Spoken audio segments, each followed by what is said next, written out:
Le 13 septembre 1848, Phineas Gage, qui travaillait sur un chemin de fer, se fait empaler par une barre de fer qui traverse son cerveau. Alors Phineas Gage a survécu, mais perception, langage, mémoire, fonction moteur, non, sont restés intacts. Mais selon la description de ses collègues de boulot, Gage n'était plus Gage. Donc après s'être fait empaler, il est passé de courtois, responsable, ambitieux, à tout le contraire. Et tout ça parce que la barre avait apparemment abîmé son cortex préfrontal, dont on sait maintenant que cette région est liée à notre raisonnement vis-à-vis des autres.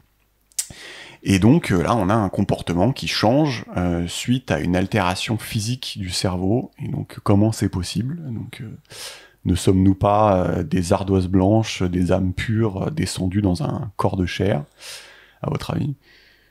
Vous en pensez quoi de l'histoire de Phineas Gage qui s'est fait empaler et qui est devenu pas très sympa du coup ? Faut vraiment qu'on ait un avis là. Moi, j'avais déjà entendu parler de cette histoire. Bien sûr, c'est giga connu.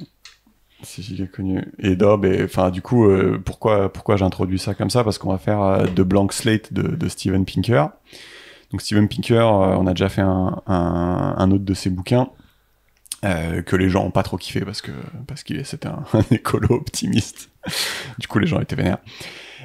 Donc Steven Pinker, c'est un psychologue cognitiviste canado-américain, et donc on va faire The Blank Slate de Steven Pinker, qu'on pourrait traduire par l'ardoise blanche, et qui a été traduit en français par Comprendre la nature humaine.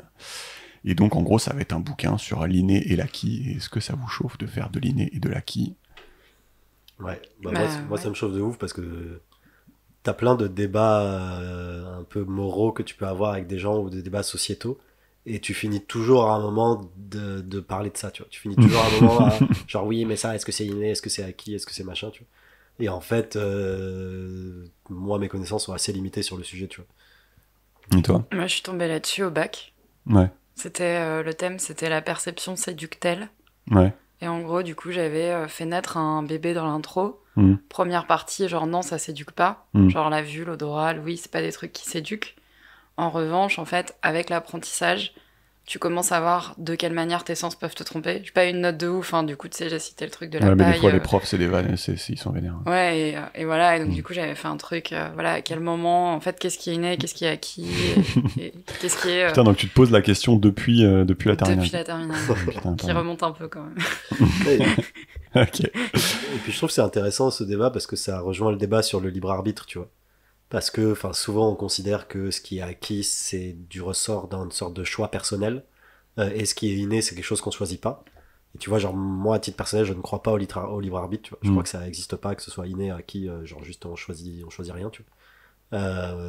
Mais du coup genre c'est intéressant parce que une grande partie de l'accord social que tu peux avoir dans les sociétés modernes repose sur le fait que t'as une forme de libre arbitre, t'as une forme de responsabilité.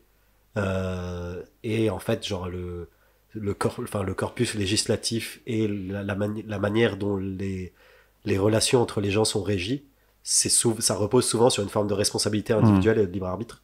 Et du coup ça rejoint un peu on va en parler, tout ça, on va en parler. Et à l'inverse, t'as quand même aussi toute la question de désolé, je rentre directement dans le gros du sujet, mais par exemple, tu vois, sur toutes les questions de rapport de genre, finalement, la question entre ce qui est inné et ce qui est en fait de l'ordre de la construction sociale qu'on considère comme de l'inné, type les femmes sont douces et gentilles, tu vois, et les mecs sont virils et méchants. Et on va en parler, mais tout à la fin, malheureusement. Déjà crevé et tout. N'hésite pas à te rapprocher du mic, comme ça on t'entendra mieux. Ça marche. Donc Steven Pinker dit en préface « Non, ce n'est pas encore un bouquin sur la part de l'inné et de l'acquis. » Alors que ça l'est un peu, on va pas se mentir. Enfin, ça l'est même beaucoup d'ailleurs. Y a-t-il encore des gens qui pensent que l'esprit humain est une ardoise vierge ? Alors, j'ai l'impression que oui. Il y en a beaucoup qui pensent ça. Donc c'est marrant, sa préface. Et donc, dans ce livre, on va faire quoi si on fait pas ça ? Alors, c'est quoi le projet ? Déjà, on va retracer un peu l'histoire de notre compréhension de la nature humaine. Donc, comment l'humanité a compris ça. Ensuite, on va se chamailler un peu parce que, en fait, c'est ce que tu disais, Georges, il y a beaucoup de gens qui pensent que quiconque ne partage pas leur vision de la nature humaine a une quelconque, aura une quelconque sorte de déficience morale à un moment. Donc, En effet, il va consacrer tout un chapitre pour dire que y a pas mal d'académiciens qui se tapent dessus sur ces questions-là, et on va voir qu'il y en a des bien marrantes. Et voilà, donc et une fois qu'on a rappelé que on n'est pas une âme vide descendue du ciel dans un corps en attente d'être programmé par notre société et notre éducation, on va se demander donc quelles sont les peurs qu'il faut affronter en tant que société une fois qu'on a admis ça. Donc il y a des choses comme inégalité, nihilisme, tout ça, on va en parler. Et le dernier sujet, justement, parce que je pense qu'on aime recueillir des insultes dans nos boîtes mail, on va parler de tous les sujets chauds qui sont liés à cette problématique de la nature humaine. Et donc, en gros, il y a relation homme-femme, il y a éducation des enfants, il y a violence, et il parle de l'art aussi, c'est hyper intéressant ce qu'il parle sur l'art, donc tout ça, on va en parler. Donc voilà, parce qu'on est un peu sadomaso, on va faire la dernière partie. Alors, est-ce que vous êtes prêts à perdre vos réputations de gens fréquentables, ou vous voulez qu'on arrête direct? Vous êtes chaud, on est parti? Allez. Ouais. Allez. Allez, c'est parti. Donc alors, l'histoire de la nature humaine. Donc selon Pinker, l'humanité a toujours été divisée entre des gens qui ont ce qu'on appelle la vision tragique de l'homme et des gens qui ont ce qu'on appelle la vision utopique de l'homme. Donc voilà. Je vous demanderai lequel vous êtes juste après. La vision tragique, c'est, on va dire, la vision qui est plutôt incarnée par les mecs de droite, si on voulait moderniser le truc. C'est en gros les gens qui disent la nature humaine n'a pas changé, les traditions ont été testées par leur temps et ont fait leurs preuves. On a de la chance de vivre dans une super société où tout fonctionne plus ou moins, il faudrait pas tout gâcher. La nature humaine, c'est imprévisible, il faut se méfier des formules magiques, on peut juste faire des petits changements incrémentaux et voir comment ça se passe. Voilà, ça c'est la vision tragique, d'une part. Et d'autre part, il y a les gens qui ont la vision qu'il appelle utopique, qui je pense aujourd'hui pourrait être incarnée par des gens qui ont plutôt une inclinaison de gauche, qui est la nature humaine change avec les circonstances sociales, donc les valeurs traditionnelles n'ont pas de valeur, les valeurs traditionnelles c'est la main morte du passé, on tente de gouverner depuis la tombe, monarchie, patriarchie, guerre, esclavage ont tout été identifiés comme faisant partie de la nature humaine et pourtant aucune n'existe à ce jour, et toutes les souffrances et injustices nous forcent à essayer de faire tout ce qu'on peut pour essayer de les réduire. Donc selon lui, il y a toujours eu cette petite guéguerre entre les gens.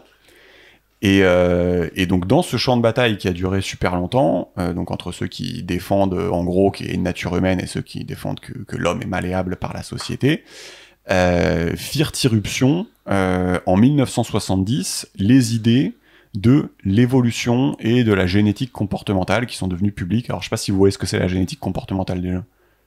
Pas moi. Non. Pas toi? Ok. Donc la génétique comportementale, c'est toute la science qui va te dire que, en gros, quand t'as tel ou tel comportement, pourquoi c'est utile d'un point de vue darwiniste à la survie de ton espèce, et pourquoi finalement l'individu qui avait un certain comportement a été sélectionné par l'évolution plutôt qu'un autre. Et donc, Donc ça te dit en fait qu'il y a une nature humaine, quoi, concrètement. Oui, exactement. Ouais, exactement. De fait, qu'il y a une nature humaine qui a été façonnée par le temps et la survie des individus qui avaient un comportement qui favorisait la survie de l'espèce. Voilà, donc en 1970, t'as vraiment l'émergence de cette science-là, en fait, qui étend en fait l'évolution, on va dire purement biologique, à j'ai des ailes, donc je suis content, je peux voler, à en fait, si l'évolution fait que t'as des envies suicidaires à 5 ans, ta lignée va s'éteindre rapidement. Alors que si l'évolution fait que ça te fait vraiment du bien quand tu fais l'amour, potentiellement tu vas t'éteindre moins rapidement, quoi. Et donc en effet, c'est ce que tu dis, Georges, c'est qu'en fait l'apparition de la génétique comportementale, en fait, c'était clairement à l'époque vu comme une insulte en fait à la vision utopique. Donc qui était basée sur l'ardoise vierge, donc pas de nature humaine, on est façonné par la société. On parlait aussi de noble sauvage, c'est-à-dire qu'on disait il n'y a pas d'instinct égoïste ou mauvais chez l'homme à la naissance. On parlait du fantôme dans la machine, un moi libre de toute attache biologique.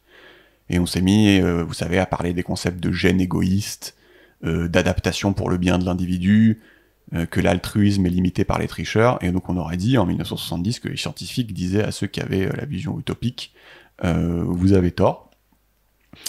Et donc juste pour clarifier, du coup la génétique comportementale, une des conclusions de l'apparition de cette science, c'est que les individus au sein d'une espèce qui exhibent des comportements qui favorisent leur survie ont tendance à plus se multiplier et que du coup ces comportements se répandent dans l'espèce en question et deviennent petit à petit la norme s'ils confèrent un avantage en termes de survie. Ouais, et je pense que tu peux même dire que tout ce que tu fais, en fait, tu peux prendre tous les trucs que tu fais, que tu kiffes faire, tout ça, tu pourrais, et dans le cadre de cette science, essayer de le rattacher à pourquoi, en fait, ça te confère un avantage de survie. Alors, il faut se placer sur des temps un peu longs.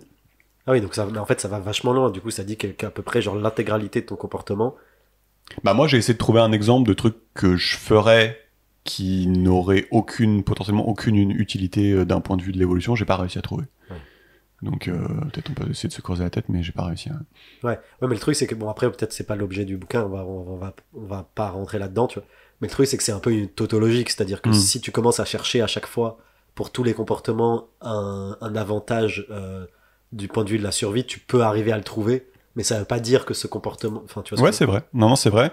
En fait, de ce que j'ai compris dans ce domaine de l'évolution, pas forcément comportementale, mais de l'évolution en général, comment ça marche, c'est que, peut-être on en a déjà parlé, mais c'est qu'en gros, les gens font des hypothèses, disent que, si... en gros, je conçois que tel ou tel comportement ça confère un avantage, et donc pour vérifier mon hypothèse, je dois aller dans la nature et le vérifier. Et donc en gros, je crois l'hypothèse la plus connue, c'était, je crois, alors j'espère que je dis pas de bêtises, c'était Darwin qui avait prévu que parce qu'il y avait une fleur hyper profonde à un endroit dans la jungle, il existait forcément un espèce de papillon chelou avec une trompe gigantesque, et il est mort, et genre quelques années plus tard, ils ont découvert le papillon avec la méga trompe et tout. Et genre ça, c'est le truc ultime. En gros, le mec, il drop le mic, tu vois, il a prédit le truc et on a trouvé le truc. Et donc tout ce qu'on observe autour, tu vois, il y a plusieurs degrés de... Évidemment, le truc un peu cheaté, c'est de dire j'observe ça et après je déduis que c'était utile. Mais oui, c'est... D'accord. Enfin, je sais pas si ça paraît clair comme ça déjà. Ok, non mais j'ai compris. Merci. Ok. Donc et lui en fait il je sais pas, il essaie de se placer entre les deux. En fait il dit pourquoi faudrait-il rester enfermé dans des théories politiques périmées qui ont été mises en place en fait avant la découverte de la génétique comportementale, et il dit pourquoi ne pourrait-on pas utiliser les dernières trouvailles scientifiques pour aller au-delà de ces vieux concepts de société, donc dire ok, on a trouvé un truc avec la science, maintenant comment on construit dessus. Et en fait, c'est un peu le thème du livre, c'est comment réinventer une société sur la base de tous les faits qu'on a découverts et qu'on risque de découvrir, en fait. Donc c'est un peu le concept du livre. Vous en pensez quoi, vous, de reconstruire une société sur la base de ces dernières trouvailles? On parlait au début de l'inné et de l'acquis. Ouais. Finalement, est-ce que ces comportements qui ont été développés, qui sont très sans doute millénaires et qui sont étudiés aujourd'hui, nous, on les considère pas comme de l'inné, alors qu'à la base, pour le premier de nos ancêtres communs qui l'a développé, c'était pour le coup de l'acquis. Moi, ma question, c'est de quelle manière est-ce qu'on peut se positionner en disant bon bah ok, ça a toujours été, alors à ce moment-là être plutôt des tragiques, et ou se dire mais attends, ça visiblement c'est quand même plutôt une construction sociale. Enfin, je sais pas comment m'expliquer, mais en fait l'idée c'est de dire je vois ce que tu veux dire, ouais. Tout ce qui a pu exister, même si c'est quelque chose qui est super antérieur et qui a genre plusieurs centaines de milliers d'années, finalement, est-ce que c'est pas quand même quelque chose qu'on peut considérer comme de l'acquis? Ouais, en fait, je vois ce que tu veux dire. En fait, je pense que c'est intéressant parce que j'avais pas du tout pensé à ça, mais en fait, il faut différencier deux choses. C'est-à-dire que là, en fait, on est sur des temps très longs. C'est-à-dire qu'en fait, on est sur des temps où on parle de génétique, donc on est sur des temps où, en gros, il faut que il y ait assez d'itérations, donc on va parler de quelques centaines de milliers d'années pour qu'en gros ça s'inscrive dans les gènes, si tu veux, le comportement. Par contre, en effet, il y a d'autres phénomènes, alors ça c'est vachement débattu, mais il y a pas mal de gens qui disent aussi que t'as de l'évolution mémétique, c'est-à-dire qu'en gros, c'est des comportements qui sont justement acquis au sein de sociétés, comme la religion par exemple. Je sais pas, t'as une religion qui te confère un avantage, et donc avoir un comportement en fait acquis au sein de sociétés que tu vas passer à tes enfants, que tu vas enseigner à tes enfants, ça te confère également un avantage, mais c'est pas du tout inscrit dans tes gènes. Non, ouais, ça c'est juste que tu l'acquis, ouais. Exactement. Et donc c'est juste, par exemple, on pense que le christianisme ou l'islam ou pas mal de religions qui ont eu énormément de succès, ça conférait un énorme avantage à ce qu'il avait pour construire des sociétés puissantes. C'est toujours le cas, par exemple, en Inde. Enfin, le système de caste, il est basé là-dessus, quoi, non ? Je pense que toutes les grandes religions ont cette caractéristique qu'en gros, ça rend ta société résiliente d'un point de vue darwiniste. Et là, en effet, on pourrait argumenter que c'est pas génétique, c'est purement genre j'ai inculqué quelque chose à mon enfant qui lui confère un avantage. Et là, on est vraiment sur des temps très courts. Là, lui, quand il parle de génétique comportementale, il parle pas de cette mimétique-là. Il parle vraiment de temps très long. Donc, ouais, c'est bien de faire la différence, en effet. Et c'est pas forcément évident à chaque fois de savoir différencier qu'est-ce qui vient des gènes et donc des temps longs et qu'est-ce qui vient des temps courts. Je sais pas si toi ça te va, Georges. Ouais, non, non, ça me va. Temps long, temps court. Ça me va, mais effectivement, faire le distinguo, c'est chaud, quoi. Ouais, je pense. Et donc, deuxième date, c'est après 1970, qui est assez importante, c'est 2001, où en fait, on a fini de séquencer le génome humain. Et donc, on a toujours considéré le génome humain comme la clé de la compréhension de l'inné et de l'acquis. Et donc, en 2001, on a trouvé, il y a 34 000 gènes chez l'homme, et les commentateurs et journalistes se sont rués sur la conclusion... nous n'avons pas assez de gènes pour pouvoir dire que certaines choses sont innées. Et donc, les titres des journaux, c'était « Tout le monde a sa chance ». Et alors, Pinker dit « Le problème, c'est que personne ne sait ce que ce nombre veut dire. En fait, combien il en aurait fallu pour que tu puisses dire pour que tu puisses dire que tout le monde a sa chance ». Il dit « Un ver de terre a 18 000 gènes, par exemple. » Donc, ouais, enfin, qu'est-ce que tu fais de cette information ? La complexité d'un organisme ne dépend probablement pas du nombre de gènes, mais plutôt du diagramme d'interaction de chaque gène les uns avec les autres. Et avant de clore, là il dit, en fait c'est un exemple qu'on trouvera beaucoup de fois dans ce livre, des résultats scientifiques détournés afin de marquer des points de morale qui auraient pu être marqués de manière plus facile, il dit, mais je suis pas forcément d'accord, autrement, selon l'auteur. Ouais, mais surtout les conclusions là de dire... Enfin, après, je sais pas ce que les gens ont voulu dire, tu vois, mais en gros, quand t'as 34 000 gènes avec genre 2 allèles ou X allèles, ouais. En fait, ça te fait un nombre de combinaisons énorme, tu vois. Donc en fait, ça te suffit pour avoir X millions ou milliards d'individus uniques, tu vois. Oui. Donc en fait, même leur conclusion est erronée. Enfin, tu vois ce que je veux dire, mathématiquement, quoi. Mais en fait, je pense que ce qu'il veut souligner, c'est que... bon, déjà, là, je te donne les deux dates un peu pivots qui sont intéressantes dans ce chapitre. Et ensuite, ce qu'il veut souligner, c'est un phénomène que parfois... on essaie de marquer des points de morale qui en fait faciles alors que c'est pas forcément y a pas voilà. Et en fait vous allez comprendre des histoires de morale parce que en fait là on va parler des chamailleries un peu justement, on en parlait tout à l'heure. Et donc lui il dit que c'est une science, cette science comportementale, c'est une science qui est très chargée politiquement et émotionnellement. Et donc, alors je paraphrase, il dit la science comportementale, c'est pas un truc de mec fragile. Et en gros, on peut être victime des résultats qu'on trouve dans son labo. Et alors, c'est pas dans le livre, mais moi, l'exemple que j'ai toujours en tête, c'est, vous savez, quand vous êtes blanc, vous êtes 2 ou 3% néandertal. Alors que quand vous êtes noir, vous êtes 0% néandertal en général, parce que vous venez d'Afrique et vous n'êtes pas mélangé, quoi. Ouais. Voilà. Et des fois, c'est marrant de s'imaginer qu'est-ce qui se serait passé si les chercheurs avaient trouvé le contraire et avait publié genre les noirs sont 2 ou 3% néandertal, je pense que ta carrière elle est finie, quoi, tu vois. Ouais. Et c'est assez rigolo de se dire que effectivement c'est chargé en fait, comme la science peut être assez chargée parce qu'en fait t'es juste victime de la vérité que tu trouves. Et en fait, il y a le côté tu peux être victime de la vérité que tu trouves et potentiellement tes résultats peuvent s'avérer erronés plus tard quand on check tes résultats. Ça c'est possible aussi. Mais le problème, le problème là-dessus, je trouve, c'est plus la démarche qui est de dire que genre t'as des gens qui ont une démarche scientifique, donc qui essayent de se rapprocher de la vérité, qui potentiellement se trompent, et qui publient les résultats, qui se font checker, etc. Et t'as des gens qui ont une démarche morale ou évangélisatrice ou politique ou de personal branding, tu vois, d'avantage personnel, tu vois. Et pour moi, genre, c'est deux démarches radicalement différentes, tu vois. Et du coup, souvent, les gens qui lynchent, c'est souvent des gens qui ont plutôt une démarche genre politique ou morale ou de personal branding que des gens qui ont une démarche de scientifique, c'est-à-dire la volonté de se rapprocher de la vérité, tu vois. Ouais. Et du coup, genre, souvent, t'as des mecs qui publient des résultats qui peuvent être controversés, voire faux, carrément, tu vois. Et mais qui tentent un truc, tu vois, avec une forme de rigueur, tu vois. Et souvent, t'as des gens qui ont pas du tout la même rigueur, qui leur chient dessus, parce que, en fait, juste, ils ont pas le même objectif, tu vois. Il y en a un, l'objectif, c'est de se rapprocher de la vérité, l'autre, l'objectif, c'est de convaincre les autres, tu vois. Ensuite, je pense que ça s'applique, ce que tu dis est juste à partir du moment où tu l'appliques à un temps particulier. Je vais te donner l'exemple des médecins naturalistes. Alors, il me semble que c'était quoi? Ça devait être 18-19e siècle. Quand ils faisaient des mesures sur les crânes des personnes noires, des personnes asiatiques, machin, pour dire, bah, tu vois, la taille du crâne, machin, il est plus bête, il est plus machin. Est-ce que ces personnes-là étaient dans une dynamique qui était à ce moment-là politique pour justifier la colonisation et toutes ces choses-là? Ou est-ce que ces personnes-là pensaient, à tort, hein, mais être habité par la recherche de la vérité scientifique, tu vois. Et justement... on y vient. Non, mais justement, on y vient, en fait, parce que, en fait...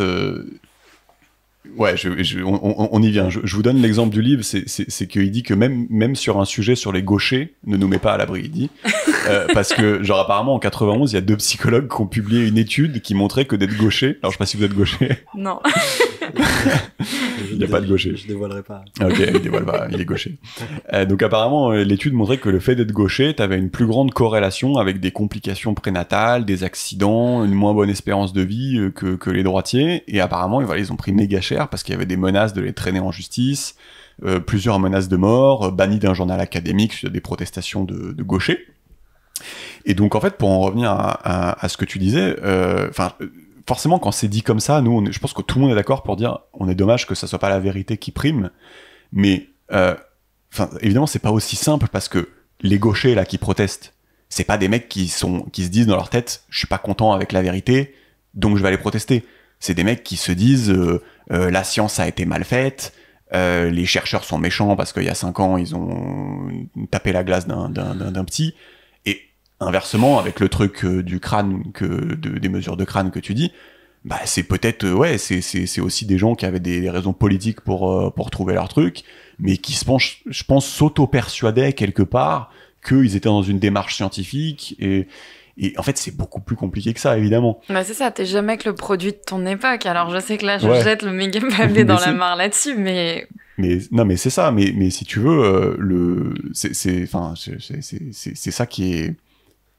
Enfin, c'est ça qui est marrant, c'est-à-dire que les gauchers qui protestent ici sont persuadés d'être dans leur bon droit et à aucun moment se disent mais est-ce que je protesterai pas parce que je suis gaucher, tu vois ce que je veux dire? Ça, c'est assez fascinant, quoi. Mais moi là-dessus, que je suis d'accord qu'il y a pas, que c'est pas binaire ni homogène, c'est pas en mode genre d'un côté t'as le scientifique rigoureux, de l'autre t'as le bolos, enfin tu vois. Je pense que même quand t'es dans une démarche scientifique, tu choisis quand même ton hypothèse, tu choisis quand même ton truc, donc t'as quand même des choix qui peuvent être moraux, etc. Donc c'est bien sûr pas blanc ou noir. Mais tu vois, globalement, je pense que ce qui est important là-dessus, c'est quand même une notion de démarche, tu vois. Genre, quelle est ta démarche et comment tu formalises un dialogue, tu vois. C'est-à-dire, genre, est-ce que t'es dans l'indignation et t'es dans la dénonciation et t'es dans le temps court et tu bugles, ou est-ce que vraiment t'as analysé les résultats et l'étude t'a semblé biaisée pour telle et telle raison et que du coup t'as identifié des raisons genre non scientifiques ou des dessins genre maléfiques ou truc, enfin tu vois. En fait, je trouve là où la distinction est effectivement, tu peux avoir même chose, tu vois, t'as plein de scientifiques qui sont payés par des lobbies pour dire que la clope c'est stylé ou whatever, tu vois. Et du coup, tu vois, c'est pas le genre d'un côté le scientifique de l'autre, mais le point c'est plus genre comment tu dialogues en fait quand t'es pas d'accord, tu vois. Et je trouve que genre aujourd'hui on est beaucoup, et aussi c'est lié aux médias, aux réseaux sociaux et aux technologies dont on dispose, on est beaucoup dans la prime en l'indignation, quoi. Genre en fait, plus je m'indigne, plus je suis clivant, plus je bugle, plus je suis en format court, plus je suis visuel, plus c'est stylé et je vais gagner de la popularité, tu vois.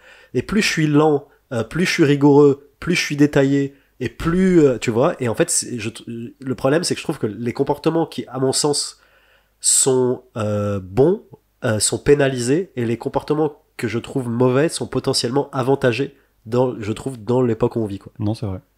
C'est vrai.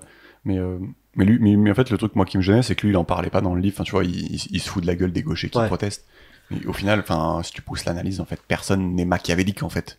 Si tu veux, les gens, ils ont un comportement humain qui est de dire...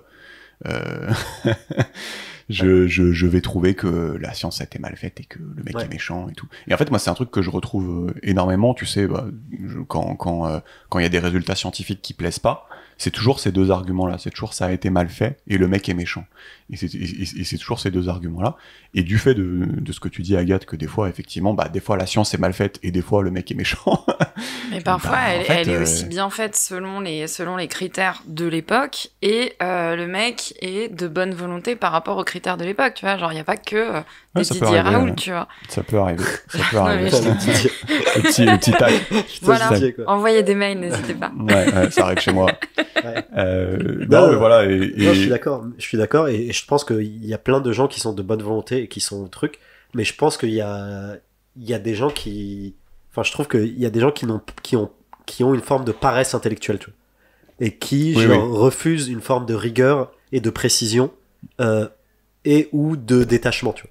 Donc, genre, soit t'es pas assez rigoureux, soit t'es pas assez précis, soit tu t'emportes, tu te laisses porter par tes émotions. Et après, c'est volontaire ou involontaire, c'est souvent involontaire, même moi je le fais tout le temps, tu vois. Je me vénère ou je sais pas quoi. Mais je trouve que c'est une forme de paresse intellectuelle, tu vois. Et ça doit pas être valorisé, ce genre de comportement. Non, mais il me semble, je me souviens plus quand, on avait fait un livre précédent où on parlait du fait que quelqu'un avait publié un article dans un journal scientifique et que la communauté indignée avait demandé à ce que l'article soit retiré, au lieu de demander un droit de réponse. Et apparemment, moi je connais pas bien, mais ça se fait jamais, en gros, de retirer un article. Tu corriges, tu dis c'était faux parce que nanana. Et là, ils avaient demandé de retirer. Donc on est un peu dans ce que tu dis. C'est que des fois, t'as des démarches qui sont hallucinantes, quoi. Ouais, après, ça s'explique un peu parce que juste, il y a trop d'informations, tu vois. Oui, du coup, t'as pas le temps d'être rigoureux, machin. Donc, tu vois, les gens prennent des raccourcis, ce qui est humain et ce qui est normal. Et là, pour le coup, j'ai pas de solution. Non, mais c'est qu'est-ce qu'on fait, tu vois. Pas d'humain du tout. Non, mais c'est pour ça que, enfin, tu vois, ce qui me gêne, c'est qu'ils présentent ça de manière très simple, et machin, mais enfin, en soi, c'est quand même bien compliqué. Et par contre, il cite une phrase, en fait, elle m'a mise à terre, en fait. Enfin, genre, je pense que je vais la méditer longtemps. Donc, c'est un certain Irving Kristol qui dit, il existe différents types de narratifs pour différents types de personnes. Il y a des vérités appropriées aux enfants, des vérités appropriées aux adolescents, des vérités appropriées pour des adultes éduqués, et des vérités appropriées pour des adultes très éduqués. La notion qu'il existe une vérité pour tout le monde est une illusion prônée par la démocratie. Ça ne marche pas.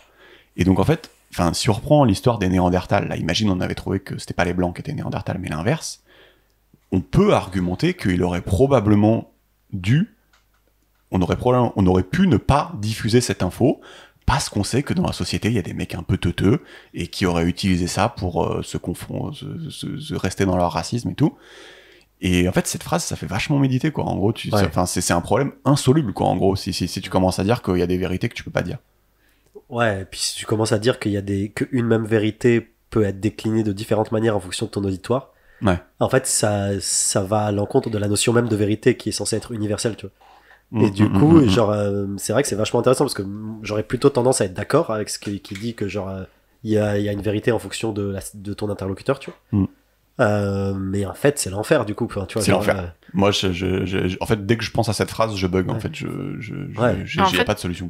On est vraiment genre cette phrase, elle incarne à elle seule exactement la problématique qu'on a aujourd'hui dans notre société.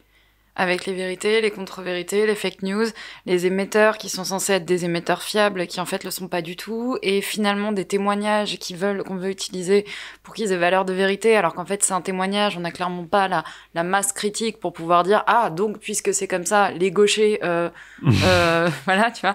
Et je pense qu'on touche vraiment au nœud, c'est qu'est-ce que la vérité en fait? Est-ce que la vérité elle est universelle et genre en fait on la prend tous pour acquise, ou est-ce qu'en fait c'est aussi une question de perception? Comment est-ce que tu perçois la vérité? Comment est-ce que tu perçois quelque chose, un événement, un truc? Enfin tu vois, c'est hyper subjectif en fait la vérité. Je vois ce que tu veux dire, mais tu pourrais même tu pourrais juste pour une expérience de pensée prendre un cas ultra binaire comme le truc des Néandertals où genre soit c'est d'un côté soit c'est de l'autre en fait, tu vois. C'est binaire, tu vois. Soit c'est les blancs qui sont néandertaux, soit c'est les noirs, et là il se trouve que c'est les blancs, et c'est binaire, tu vois, genre c'est comme ça. Et juste on pourrait argumenter que il faut donner l'information contraire, on pourrait argumenter qu'il faudrait donner l'information contraire, parce qu'il y a des gens peu éduqués et peu aptes à recevoir l'information vraie, quoi. Ouais. Ça c'est bon, on va y revenir à chaque fois à cette phrase parce que, enfin, moi ça me. Le truc c'est que ça aussi, me fait bader. c'est horrible et puis, enfin, en fait, ça justifie la masse de cynisme, tu vois. Si tu t'es d'accord avec ce postulat et tu le pousses un peu loin, en fait, genre ce que dit Macron de genre ah oui, on a manqué de pédagogie en mode vous êtes teuteux, tu vois. Ouais. Ou genre, enfin, en fait, ça justifie une forme de cynisme majeur, tu vois. Et je pense que c'est une posture qui est partagée par une grande partie de nos élites, tu vois, qui est de dire en fait on détient la vérité, on est sachant, et on vous la donne pas parce que ça va vous faire bader. Et exactement. Et la majorité des gens ne sont pas capables de l'accepter ou de la processiser ou de faire avec, tu vois. Et du coup, on se voit contraint de mentir ou de vous ken parce que vous êtes trop toto, tu vois. Ouais. Bon, après, alors que la réalité, c'est surtout, en fait, c'est si complexe et nous, on a mis tant de temps à la comprendre qu'en fait, si jamais on voulait vous la dire, très clairement, vous voteriez plus jamais pour nous, tu vois. Ouais, potentiellement. Il y a un peu cette idée-là, tu vois, genre. C'est ça. Français, en fait, votez pour moi, mais concrètement, je vais faire des coupes franches dans absolument tous les services publics. Ouais. C'est pas comme ça que ça marche, tu vois. Ouais. Non mais ouais, c'est vrai que c'est chaud de dire il y a des vérités multiples. Mais ça me fait penser au concept qu'on avait vu dans Sapiens où en gros le mec joue vraiment avec la définition de religion en disant en fait tout ce qui est genre un peu arbitraire c'est une religion et une religion est nécessaire à avoir des sociétés avec plein d'humains en fait parce que tu peux pas t'en sortir et une religion par définition confère un avantage à ta société machin et c'est arbitraire, c'est pas forcément vrai. Et moi, ça me fait penser à ça, quoi. C'est-à-dire que, en gros, tu fais croire ta population croit, donc pas forcément en Jésus ou quoi, mais en autre chose qui est pas forcément vrai. Mais c'est nécessaire à sa cohésion, quoi. Enfin, ouais. Ça me fait penser à ça, quoi. Ouais, non, c'est vrai. Et puis ça rejoint l'aspect éducation. Enfin, ce que tu disais, genre, c'est hyper intéressant sur les débats de démocratie, quoi. En fait, genre, en gros, genre, si tu dis que il y a des vérités multiples en fonction du niveau d'intelligence et de disponibilité de ton interlocuteur, ça veut dire que tu peux en conclure que du coup il est idiot de faire voter tout le monde. Tu vois ce que je veux dire? Ouais, mais ça vous a mindfuck, hein, je sais, ça vous a mindfuck. C'est horrible cette phrase. Maintenant le point suffrage censitaire maintenant. Non mais c'est vrai parce que tu vois ce que je veux dire, soit les mails d'insultes. Non mais tu vois, genre si tu dis ça, tu peux en déduire ça, ou sinon tu peux en déduire qu'il faut un socle de connaissances et d'éducation et de temps libre minimal pour que les gens puissent traiter les infos et machin. Enfin bref. C'était un peu ça l'idée de l'école de la Révolution française, la manière dont la Révolution française percevait l'école, c'était un petit peu ça. C'était en fait te donner la base, la base typique pour faire. Enfin c'est comme ça qu'en tout cas les révolutionnaires voyaient l'école. C'était vraiment de dire en fait on va te donner la base pour être un bon citoyen. Tu vois, genre vraiment et on va te donner le corpus de base. Ouais. Et en fait et même au-delà du bon citoyen, c'est on te donne le corpus de base, enfin, on te donne suffisamment de connaissances pour réduire l'hétérogénéité de connaissances et d'intelligence au sein de ta population, de manière à ce que ta vérité, elle devienne la plus universelle possible. Tu vois ce que je veux dire? Ouais. Bon, c'est pas con, bref, c'est bien fait. Ensuite, si jamais t'arrives à un niveau où, en fait, t'as un nombre d'informations qui est tellement immense qu'en fait, quelle que soit la taille du corpus qu'on te donne, tu ne peux pas avoir une vision globale sur la vérité. Ouais. Parce que tu vois, par exemple, à l'époque de Rabelais et Gargantua, en fait, t'avais la possibilité de lire ou d'apprendre tous les savoirs. T'avais le savant, tu vois. Non, mais en fait, t'avais la possibilité, c'est-à-dire qu'en fait, genre, on avait tellement pas... Enfin, on commençait, évidemment, tu vois, mais en fait, on avait... Il y avait suffisamment de savoir pour qu'un humain puisse tous les apprendre. Ah oui, t'avais l'encyclopédie Diderot ou d'Alembert ou machin. C'était avant. Et tu la lisais et tu savais tout. Tu vois. Non, mais c'est ça. Mais en gros, tu sais, c'était les époques où en fait, genre, il n'y avait pas eu autant de chercheurs qu'avant. Il y avait énormément de bouquins qui n'avaient pas été traduits. Et en gros, si t'étais français et que t'étais Rabelais et que tu kiffais ta vie, en fait, t'avais la possibilité de connaître et d'avoir lu et d'avoir tous les savoirs de France, tu vois. Non, mais ça, je conçois, mais t'étais chauffeur-livreur, tu vois. Non, mais je conçois, mais le truc qui mindfuck, c'est si tu prends un exemple où genre c'est blanc pour certains et c'est noir pour d'autres. J'ai pensé à cet exemple. Mais non, mais ça me mindfuck. Enfin, du coup, mais la couleur, elle est réelle, tu vois. Par exemple, si jamais moi je te dis la 4e de couverture, elle est orange et que tu me réponds genre non, elle est corail. Au final, la couleur, elle change pas. La couleur, elle est réelle. C'est juste la manière dont toi et moi on l'aperçoit qui est pas pareil. On s'enflamme, je crois. On est encore à l'intro. Non, mais du coup, non, on n'est pas à l'intro. Non, mais du coup, moi, je vais revenir beaucoup à cette phrase-là parce que c'est un vraiment mindfuck. Et donc maintenant qu'on a vu que c'était un domaine extrêmement touchy, du coup c'est quoi un peu les peurs qu'on a à affronter en tant que société si effectivement il se trouve que l'homme n'est pas une ardoise blanche. Et en fait il donne un exemple qui est intéressant, il dit en 1633 Galilée attira l'attention de l'Inquisition parce qu'en fait il avait remis en jeu apparemment bien plus que juste de l'astronomie. En fait il avait affirmé que la Terre tourne autour du Soleil et non le contraire. Et donc en fait, de par ce fait, il avait changé la hiérarchie de l'univers en affirmant qu'on n'était plus au centre de l'univers en fait. Et donc en fait, il avait remis en cause toute une chaîne d'implications morales sur la place de l'homme dans l'univers, ce qui était inadmissible. Et donc Galilée ne pouvait donc pas juste argumenter que ce qu'il avait découvert c'était vrai, il avait aussi besoin d'argumenter que les implications morales qu'on pensait remises en cause n'avaient pas besoin du géocentrisme pour exister. Donc ça, c'est marrant quand même. Et donc lui, il fait une analogie, il dit aujourd'hui on voit les choses comme Galilée, c'est-à-dire que ok, on voit pas en quoi le fait qu'on tourne autour du Soleil, ça a quoi que ce soit de connecté avec le bien et le mal, mais c'est parce qu'on a évolué.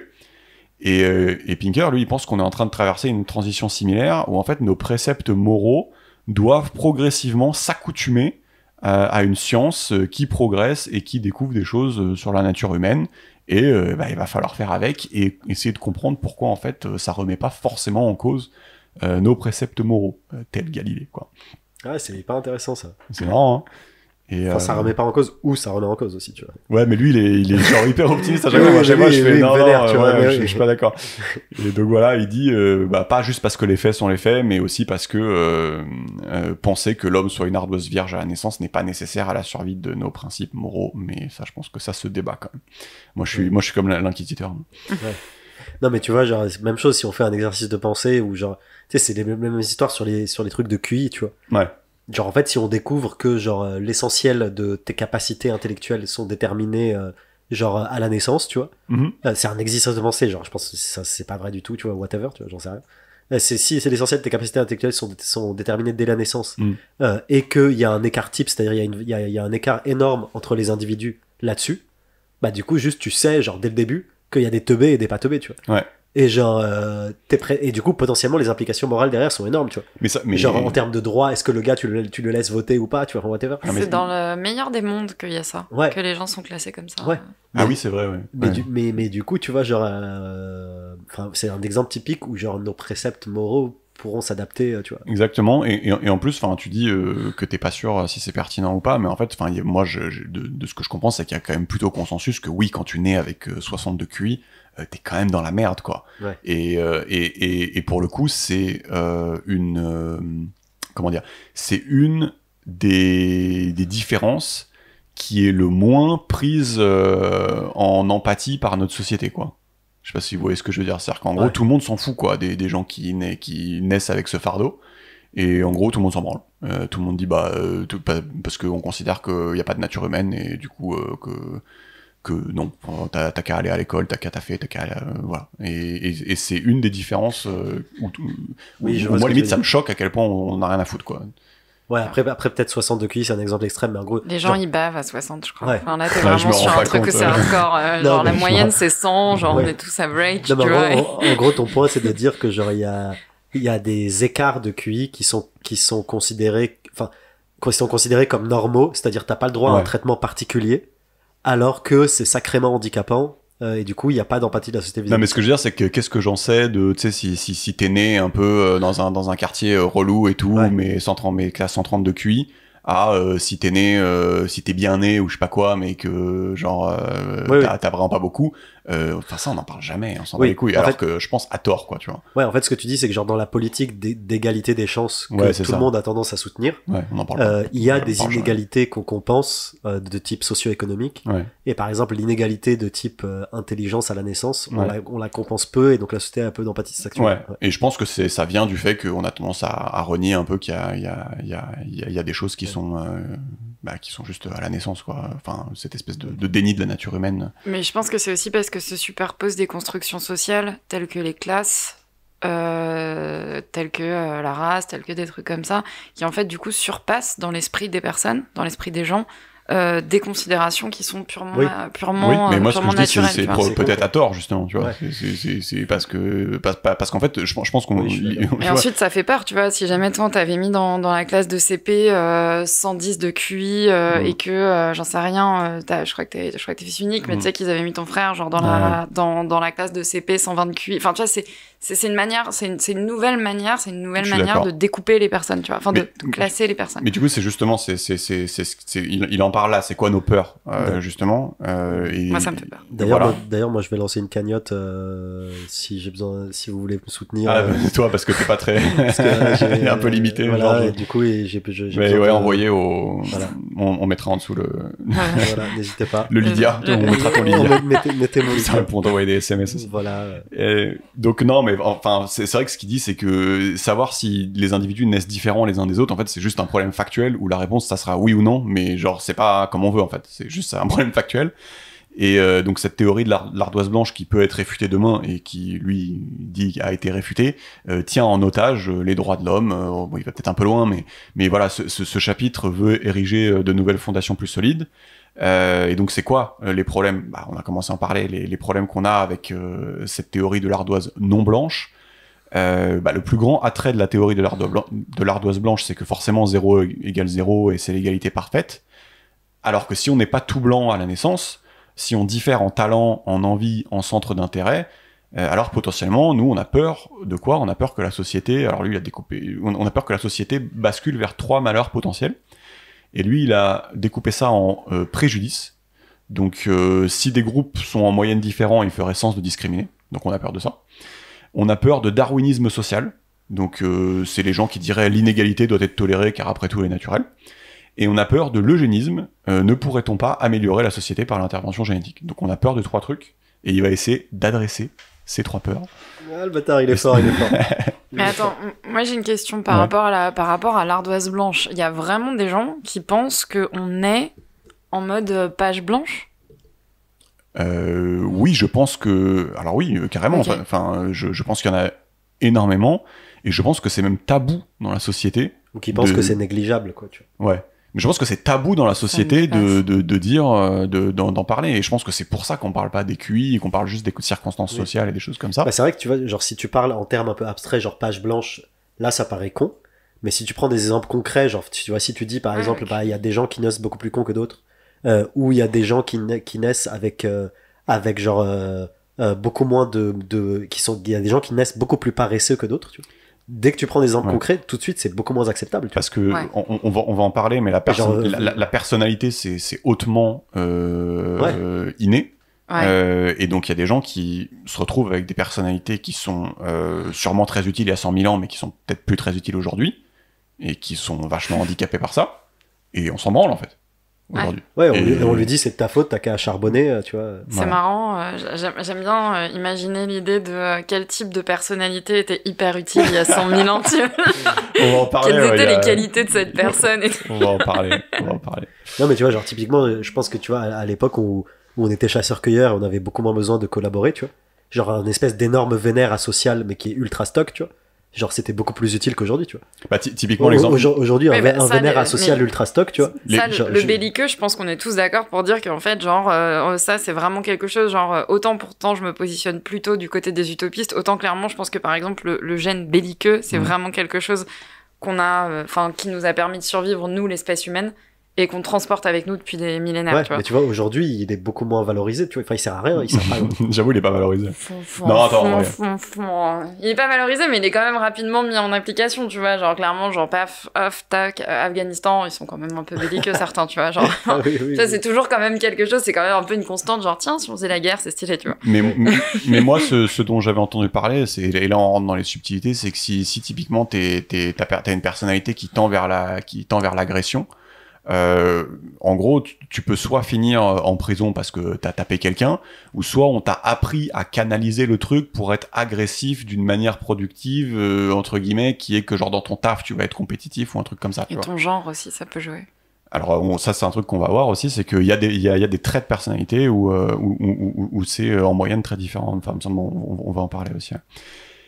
Donc là, si on parle des peurs, La première peur, c'était le préjudice. Donc on a dit le préjudice, c'est si les groupes sont en moyenne différents, il fait sens de discriminer. Alors évidemment, tout le monde se dit, donc s'il y a des différences en moyenne entre certains groupes, est-ce qu'on peut justifier les discriminations? Alors lui, il dit non, parce que ça revient à juger un individu sur la base des traits moyens du groupe auquel il appartient.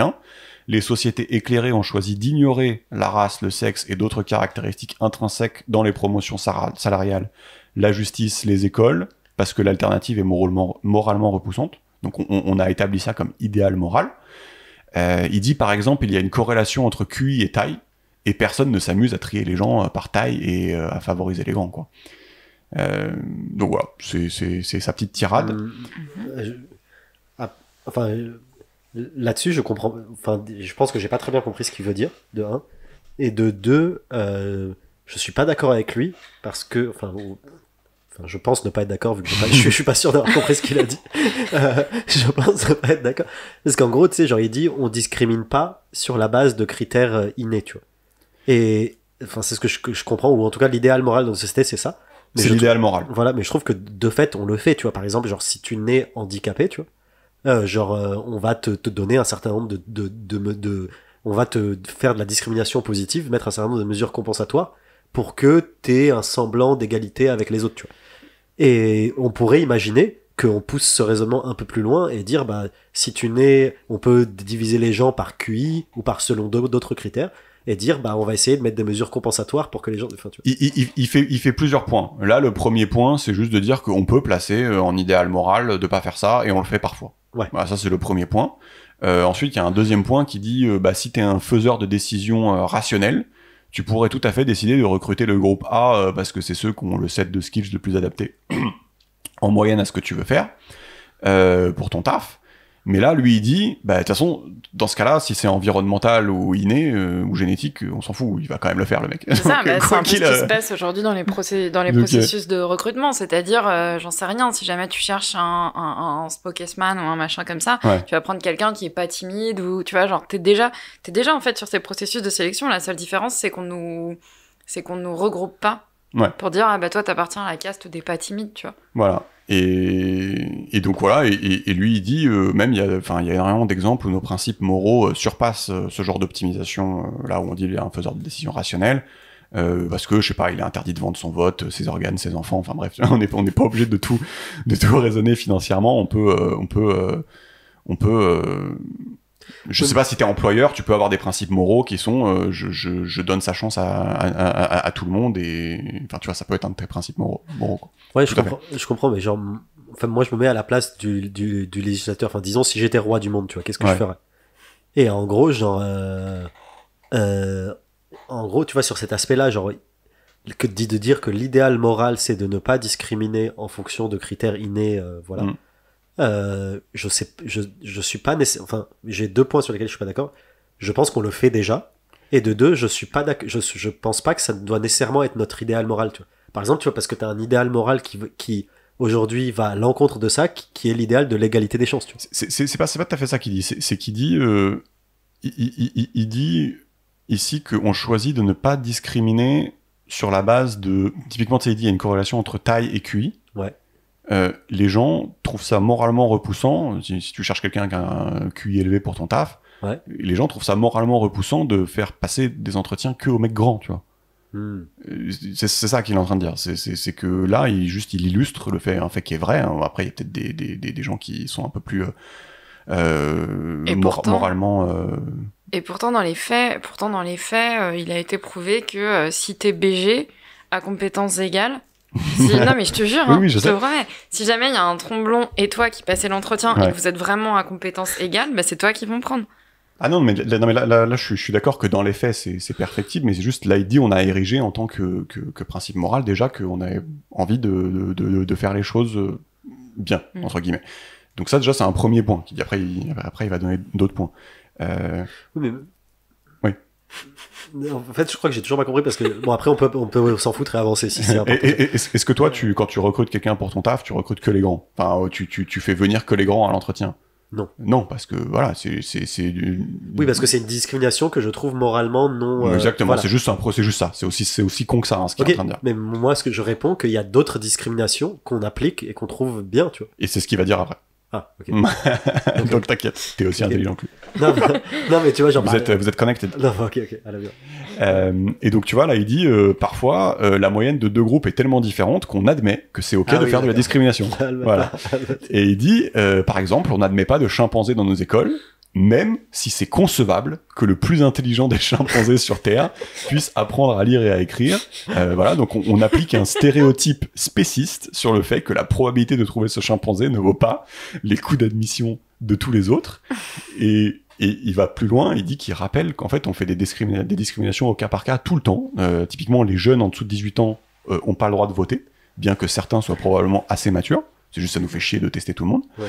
Les bénéfices des campus ethniquement divers sont considérés comme plus grands que de discriminer contre les Asiatiques. Et je crois il prend Harvard comme exemple, apparemment ils font ça, tu vois. Ils discriminent les Asiatiques ? Apparemment, genre ils ont un quota, tu vois. Genre sur quoi ? Sur la base du stéréotype Juste, les Asiatiques sont bons en maths et on veut des blancs bons en maths ou whatever. Ils disent on veut pas trop de Chinois, on veut pas trop d'Asiatiques. Okay. Ils disent genre on veut la diversité raciale, bon, du coup on limite. C'est no comment, mais ouais. Il se trouve, du coup ils préfèrent faire ça, et du coup ok, voilà, okay. Donc no comment, mais ok, c'est un exemple. Et ensuite, comme dernier exemple, il dit les couples ont tendance à engager une femme comme nounou, puisqu'un homme a plus de chances de commettre des abus sexuels sur les enfants. Et vu qu'on parle d'enfants et que c'est touchy, bah, il se trouve qu'on admet que c'est ok. Voilà. Ça se débat. C'est juste ce qu'il est en train de dire, c'est que voilà, on constate que les différences entre les groupes peuvent parfois être utilisées pour discriminer, et on le fait de façon assumée parfois. C'est juste ce qu'il est en train de dire, c'est que c'est pas une nécessité, ça ne doit pas toujours être utilisé, on l'a vu avant, on n'est pas obligé de faire ça. Et justement, en tant que démocratie, on peut décider sur des bases morales, des endroits où c'est ok qu'on utilise ce genre de discrimination, comme avec les chimpanzés, et les endroits où c'est pas ok, en fait. Ouais. Et donc voilà, il a donné des exemples dans les deux cas. Et lui, il dit, bah tout ça, c'est des questions qu'une démocratie doit affronter, et voilà, faut en discuter, quoi. Non, mais moi, je suis complètement d'accord avec ça. Et je trouve ça hyper intéressant parce que du coup ça ouvre le débat, tu vois, ça permet de dire bah en fait c'est un choix collectif qu'on fait de discriminer dans certaines circonstances et de pas discriminer dans d'autres, tu vois. Ouais. Et j'ai l'impression que la doxa populaire aujourd'hui c'est de dire juste la discrimination c'est pas bien quoi qu'il.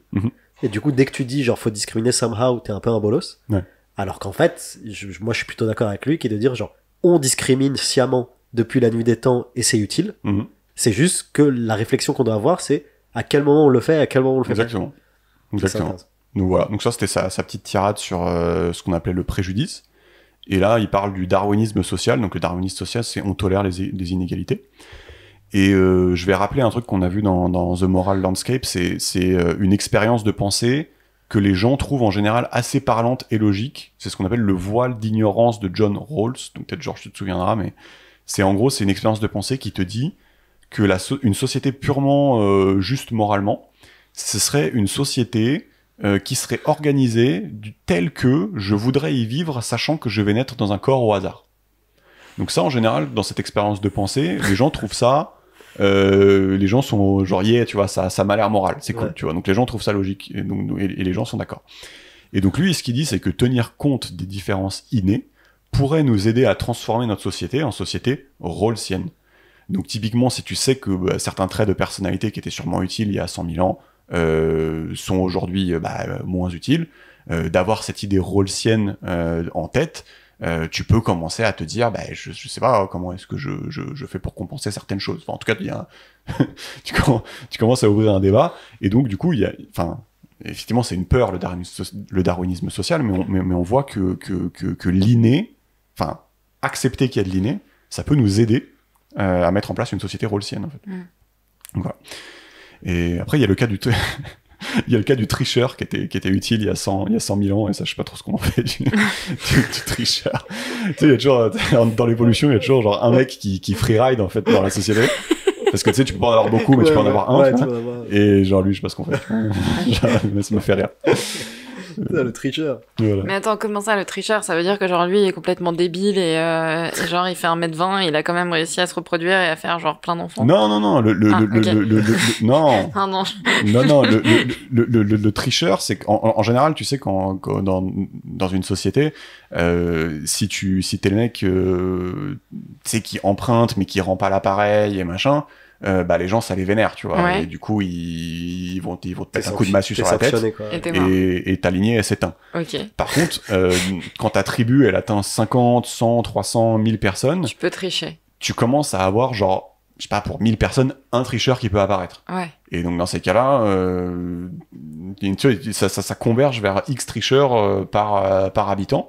Et donc t'as des gars, t'as des humains qui ont cette personnalité de freerider, ça s'appelle, qui en gros bah, sont les mecs qui freeride quoi dans la société. Et leurs gènes ne s'éteignent pas parce que en fait il y en a assez peu pour que en gros ça se stabilise quoi. Ouais. Tu vois ce que je veux dire? Et puis du coup genre tu trompes pas plusieurs fois la même personne et donc du coup t'as moins de chance de l'énerver et qu'elle te mette à la fin. Tu peux pas en avoir un dans une tribu de 5. Tu peux tromper. Mais c'est bon de la faire. On va pas la faire. On va la faire. Enfin bref, du coup c'était pour le darwinisme social. Donc voilà. Et ensuite il y avait l'eugénisme. Ne va-t-on pas vouloir sélectionner les bons gènes? Et donc lui il dit effectivement bah, la mauvaise utilisation de la biologie par les nazis est là pour nous rappeler que les idées perverses peuvent avoir de graves conséquences et que les intellectuels ont la responsabilité de faire attention à ce que ça se reproduise pas. Et malheureusement, quand on dit que l'ardoise n'est pas blanche, en fait, faut bien avouer qu'on penche effectivement du côté du nazisme, en fait. Par contre, lui, il dit, bah, inversement, quand on dit que l'ardoise est blanche, en fait, malheureusement, on penche du côté du marxisme, et les deux théories ont conduit à des massacres de masse. Typiquement, il met une citation de Mao qui disait « Une feuille de papier blanche n'a pas de tache, aussi, on peut y écrire les mots les plus nouveaux et les plus beaux. On peut y peindre les dessins les plus nouveaux et les plus beaux. » Et en effet, la théorie de l'ardoise blanche permet d'expliquer certains attributs uniques des États marxistes, comme celui qui s'en sort le mieux doit être avare ou avoir triché, une société qui veut des cerveaux formés de la bonne manière doit tout contrôler toutes les expériences humaines. Si les esprits sont interchangeables, il n'y a plus d'individus. Et donc, ce qu'il dit en fait, c'est que oui, en effet, on est d'accord que l'ardoise non blanche, ça tend vers le nazisme, mais en fait, l'ardoise blanche, ça tend aussi vers d'autres. Ouais. Enfin, en fait, c'est pas forcément un argument, quoi. En fait. Oui. Du coup, voilà, en gros, les deux extrêmes tendent vers des trucs chum, du coup, ça te permet pas d'arbitrer entre les deux. Bah, si tu veux, en fait, soit t'es au milieu, et à partir du moment où tu vas un peu d'un côté ou de l'autre, bah oui, si t'extrapoles, tu vas vers un extrême, oui. Donc, c'est pas forcément un argument, quoi. Voilà. Mais du coup... Non mais je vais être ghetto là. Non mais du coup genre il a pas. Rappelle-toi que c'est moi qui reçois les mails d'insultes. Non mais genre même chose, je pense que c'est de la merde ce que je dis, mais j'essaye quand même. Tu vois. T'as le droit de dire de la merde. Non mais genre il a pas réellement expliqué pourquoi l'eugénisme c'est pas bien, tu vois. Bah ouais non je vois ce que tu veux dire. Je pense que là non. Eh oui. non mais je vois ce que mais en fait c'est enfin en plus on en a parlé dans Sapiens, mais en fait là juste il se protège des points qui sont marqués facilement quand on dit vous êtes des nazis nanana, tu vois. Là il se protège de ça. Après je crois que dans Sapiens lui sa vision c'est que forcément tu vois avec les progrès de la médecine au bout d'un tu vois on va dire bah là vous avez un fœtus, il va naître avec telle ou telle maladie. On peut enlever tel ou tel gène et le remplacer par un autre pour pas qu'il soit malade, donc on va commencer à le faire. Après on va dire bah lui il est vraiment pas intelligent, donc on va peut-être juste lui mettre un peu plus. Et puis après t'as peut-être les pays, on va le booster. Après t'as peut-être dans les pays asiatiques ils vont faire oh yeah, tu vois, ils vont mettre tout le monde à 150, tu vois, de QI. Et donc toi tu vas être là, tu vas être teuteux, tu vas faire bah non je vais le faire aussi. Et en fait lui enfin tu vois il se cache pas que ça risque de devenir ça quoi. Oui. Maintenant ici il aborde pas ça, juste il se met à l'abri des points marqués facilement en disant vous êtes des nazis quoi. Ouais. Voilà. Donc voilà, et là je vais faire quelques bonus. Il y a une autre peur bonus qui est que si on démontre que quelque chose est naturel, les gens pensent tout de suite qu'on est en train de démontrer que c'est bon. Alors que c'est faux, hein, c'est pas parce que c'est naturel que c'est bon, c'est complètement con. C'est ce qu'on appelle le paralogisme naturaliste. Donc vous chercherez sur Wikipédia le paralogisme naturaliste, mais c'est un raisonnement en fait qui peut mener à des absurdités, comme statuer que genre le viol c'est bon, parce que peut-être que le viol chez Homo sapiens ou chez les grands singes il y a 100 000 ans, c'était sûrement très utile pour propager tes gènes quand t'étais pas le singe le plus stylé de la tribu, tu vois. Et c'est pas pour ça que le viol c'est stylé, tu vois. Ouais. Et ça c'est ouf parce que... ça c'est le paralogisme naturaliste qui est vraiment très présent chez les gens, quoi. Ouais. Ça c'est ouf, c'est parce que comme tu l'as décrit, c'est facilement contestable, tu vois. Ouais. Mais c'est vrai que c'est partagé par beaucoup de gens, à la fois le côté genre si c'est naturel, ça veut dire que ça doit être pas mal. Ouais. Et ou si c'est la norme depuis longtemps, c'est que ça doit être pas mal, tu vois. Ouais. En mode genre oui, tu vois, et en fait dans les deux cas, genre ça peut être vrai, mais ça peut être tout à fait faux, tu vois. Genre il y a des normes qu'on a pratiquées depuis 1000 ans qui sont complètement golemons, tu vois. Et même chose, genre il y a des trucs naturels, enfin je sais pas, genre naturellement, genre sans toutes les technologies modernes, tu meurs à 40 ans, tu vois. Ouais. Ça c'est la nature, tu vois. Genre oui, je suis d'accord. Tu vois. Mais quand même, pour revenir à la phrase d'avant où il disait il y a plusieurs vérités pour plusieurs personnes, moi ça me choquerait pas que si tu commences à expliquer aux gens que le viol c'est naturel, que en gros ça parte en couille quoi la société. Ouais. Donc on en revient au truc de... J'ai quand même l'impression qu'il faut faire gaffe à ce que tu dis, quoi. Malheureusement, et que c'est triste, tu vois. Non, après, c'est toujours la même histoire. Ça dépend de quelle est la capacité de compréhension de ton auditoire, tu vois. Bah oui, mais moi, je suis peut-être pessimiste, justement. Voilà. Parce que... Donc, si les gens sont trop teubés, et ça dépend aussi de l'acceptabilité, pas l'acceptabilité de ton propos, mais genre l'inclinaison de ton auditoire aussi à t'écouter, tu vois. Oui, mais tu penses pas que si tu disais oui, il y a 100 000 ans, le viol c'était utile pour propager ses gènes, machin, que ça partirait en couille, tu vois. Il y aura Alain Soral qui dira ouais, trop stylé, tu vois. Et donc il dit dans le film, alors je connais pas du tout, dans le film African Queen, Katharine Hepburn dit à Humphrey Bogart, la nature, Monsieur Alnut, c'est pour nous élever au-dessus d'elle que nous sommes dans ce monde. Ouais, c'est beau. Ah, le bâtard. Et oui, et autre exemple, une bonne partie de la droite pense que les comportements qui ne leur semblent pas naturels, alors qu'ils le sont, devraient être supprimés, comme l'homosexualité. Donc en fait, ça marche dans les deux sens. Okay. Et donc le message du chapitre, c'est qu'on n'implémente pas des réformes sociales en ignorant la nature humaine, on les implémente en essayant de tourner certains aspects de la nature humaine contre d'autres aspects. C'est beau. Ouais, et puis surtout, ce qui est important là-dessus, c'est une question de choix moral et de direction collective, tu vois. En fait, tu vois, tu te fixes une sorte de cap, tu dis, voilà, moi, mes objectifs, mes valeurs cardinales, c'est ces 2, 3, 4, 5 points. Et après, je me débrouille pour converger vers cela, que ce soit naturel ou pas, tu vois. Oui. Et tu vois, par exemple, des gens peuvent avoir comme valeur cardinale de se rapprocher le plus de la nature. À mon sens, c'est un peu con, c'est un peu con. C'est un peu con, parce que dans ce cas-là, tu te brosses pas les dents et à 25 ans, t'as plus de dents, tu vois. Ouais. Mais tu vois, genre, c'est ça, au moins, c'est que genre, faut avoir une réflexion collective sur, et c'est intéressant parce que ça rejoint tout le débat sur l'écologie aujourd'hui, tu vois. Genre, qu'est-ce qu'on veut, en fait? C'est quoi notre putain d'objectif, tu vois? Et genre, parce que avant, notre objectif, c'est juste accumuler la masse de trucs et avoir de la croissance, tu vois. Et là, aujourd'hui, on est en train de devenir moins des bolos et de se dire qu'en fait, c'est un peu con de faire ça. Mais le problème, c'est que du coup, il n'y a pas d'alternative. On n'a pas réellement décidé de qu'est-ce qu'on veut, du coup, maintenant. En fait, la question, c'est quels sont aujourd'hui les gènes qu'on doit privilégier et les comportements qu'on doit privilégier pour survivre. On va dire déjà les comportements de sorte à qui se transmettent et que peut-être quelque part à terme, si on n'est pas tous morts du dérèglement climatique avant, ça se transforme en gènes, tu vois.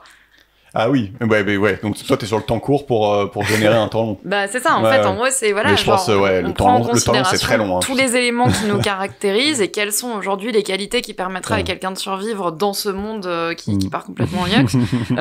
Et du coup peut-être essayer de valoriser, ces personnes-là. Toi tu fais de l'eugénisme mais lent. Voilà, c'est ça. C'est ça.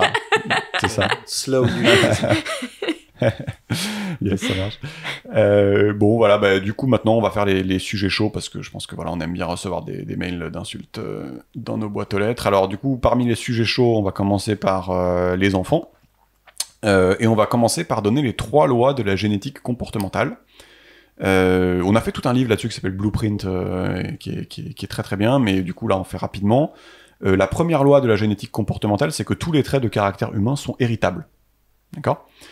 La deuxième loi de la génétique comportementale, c'est que les effets d'être élevé dans la même famille sont plus petits que les effets des gènes. Je vais expliquer après. Okay.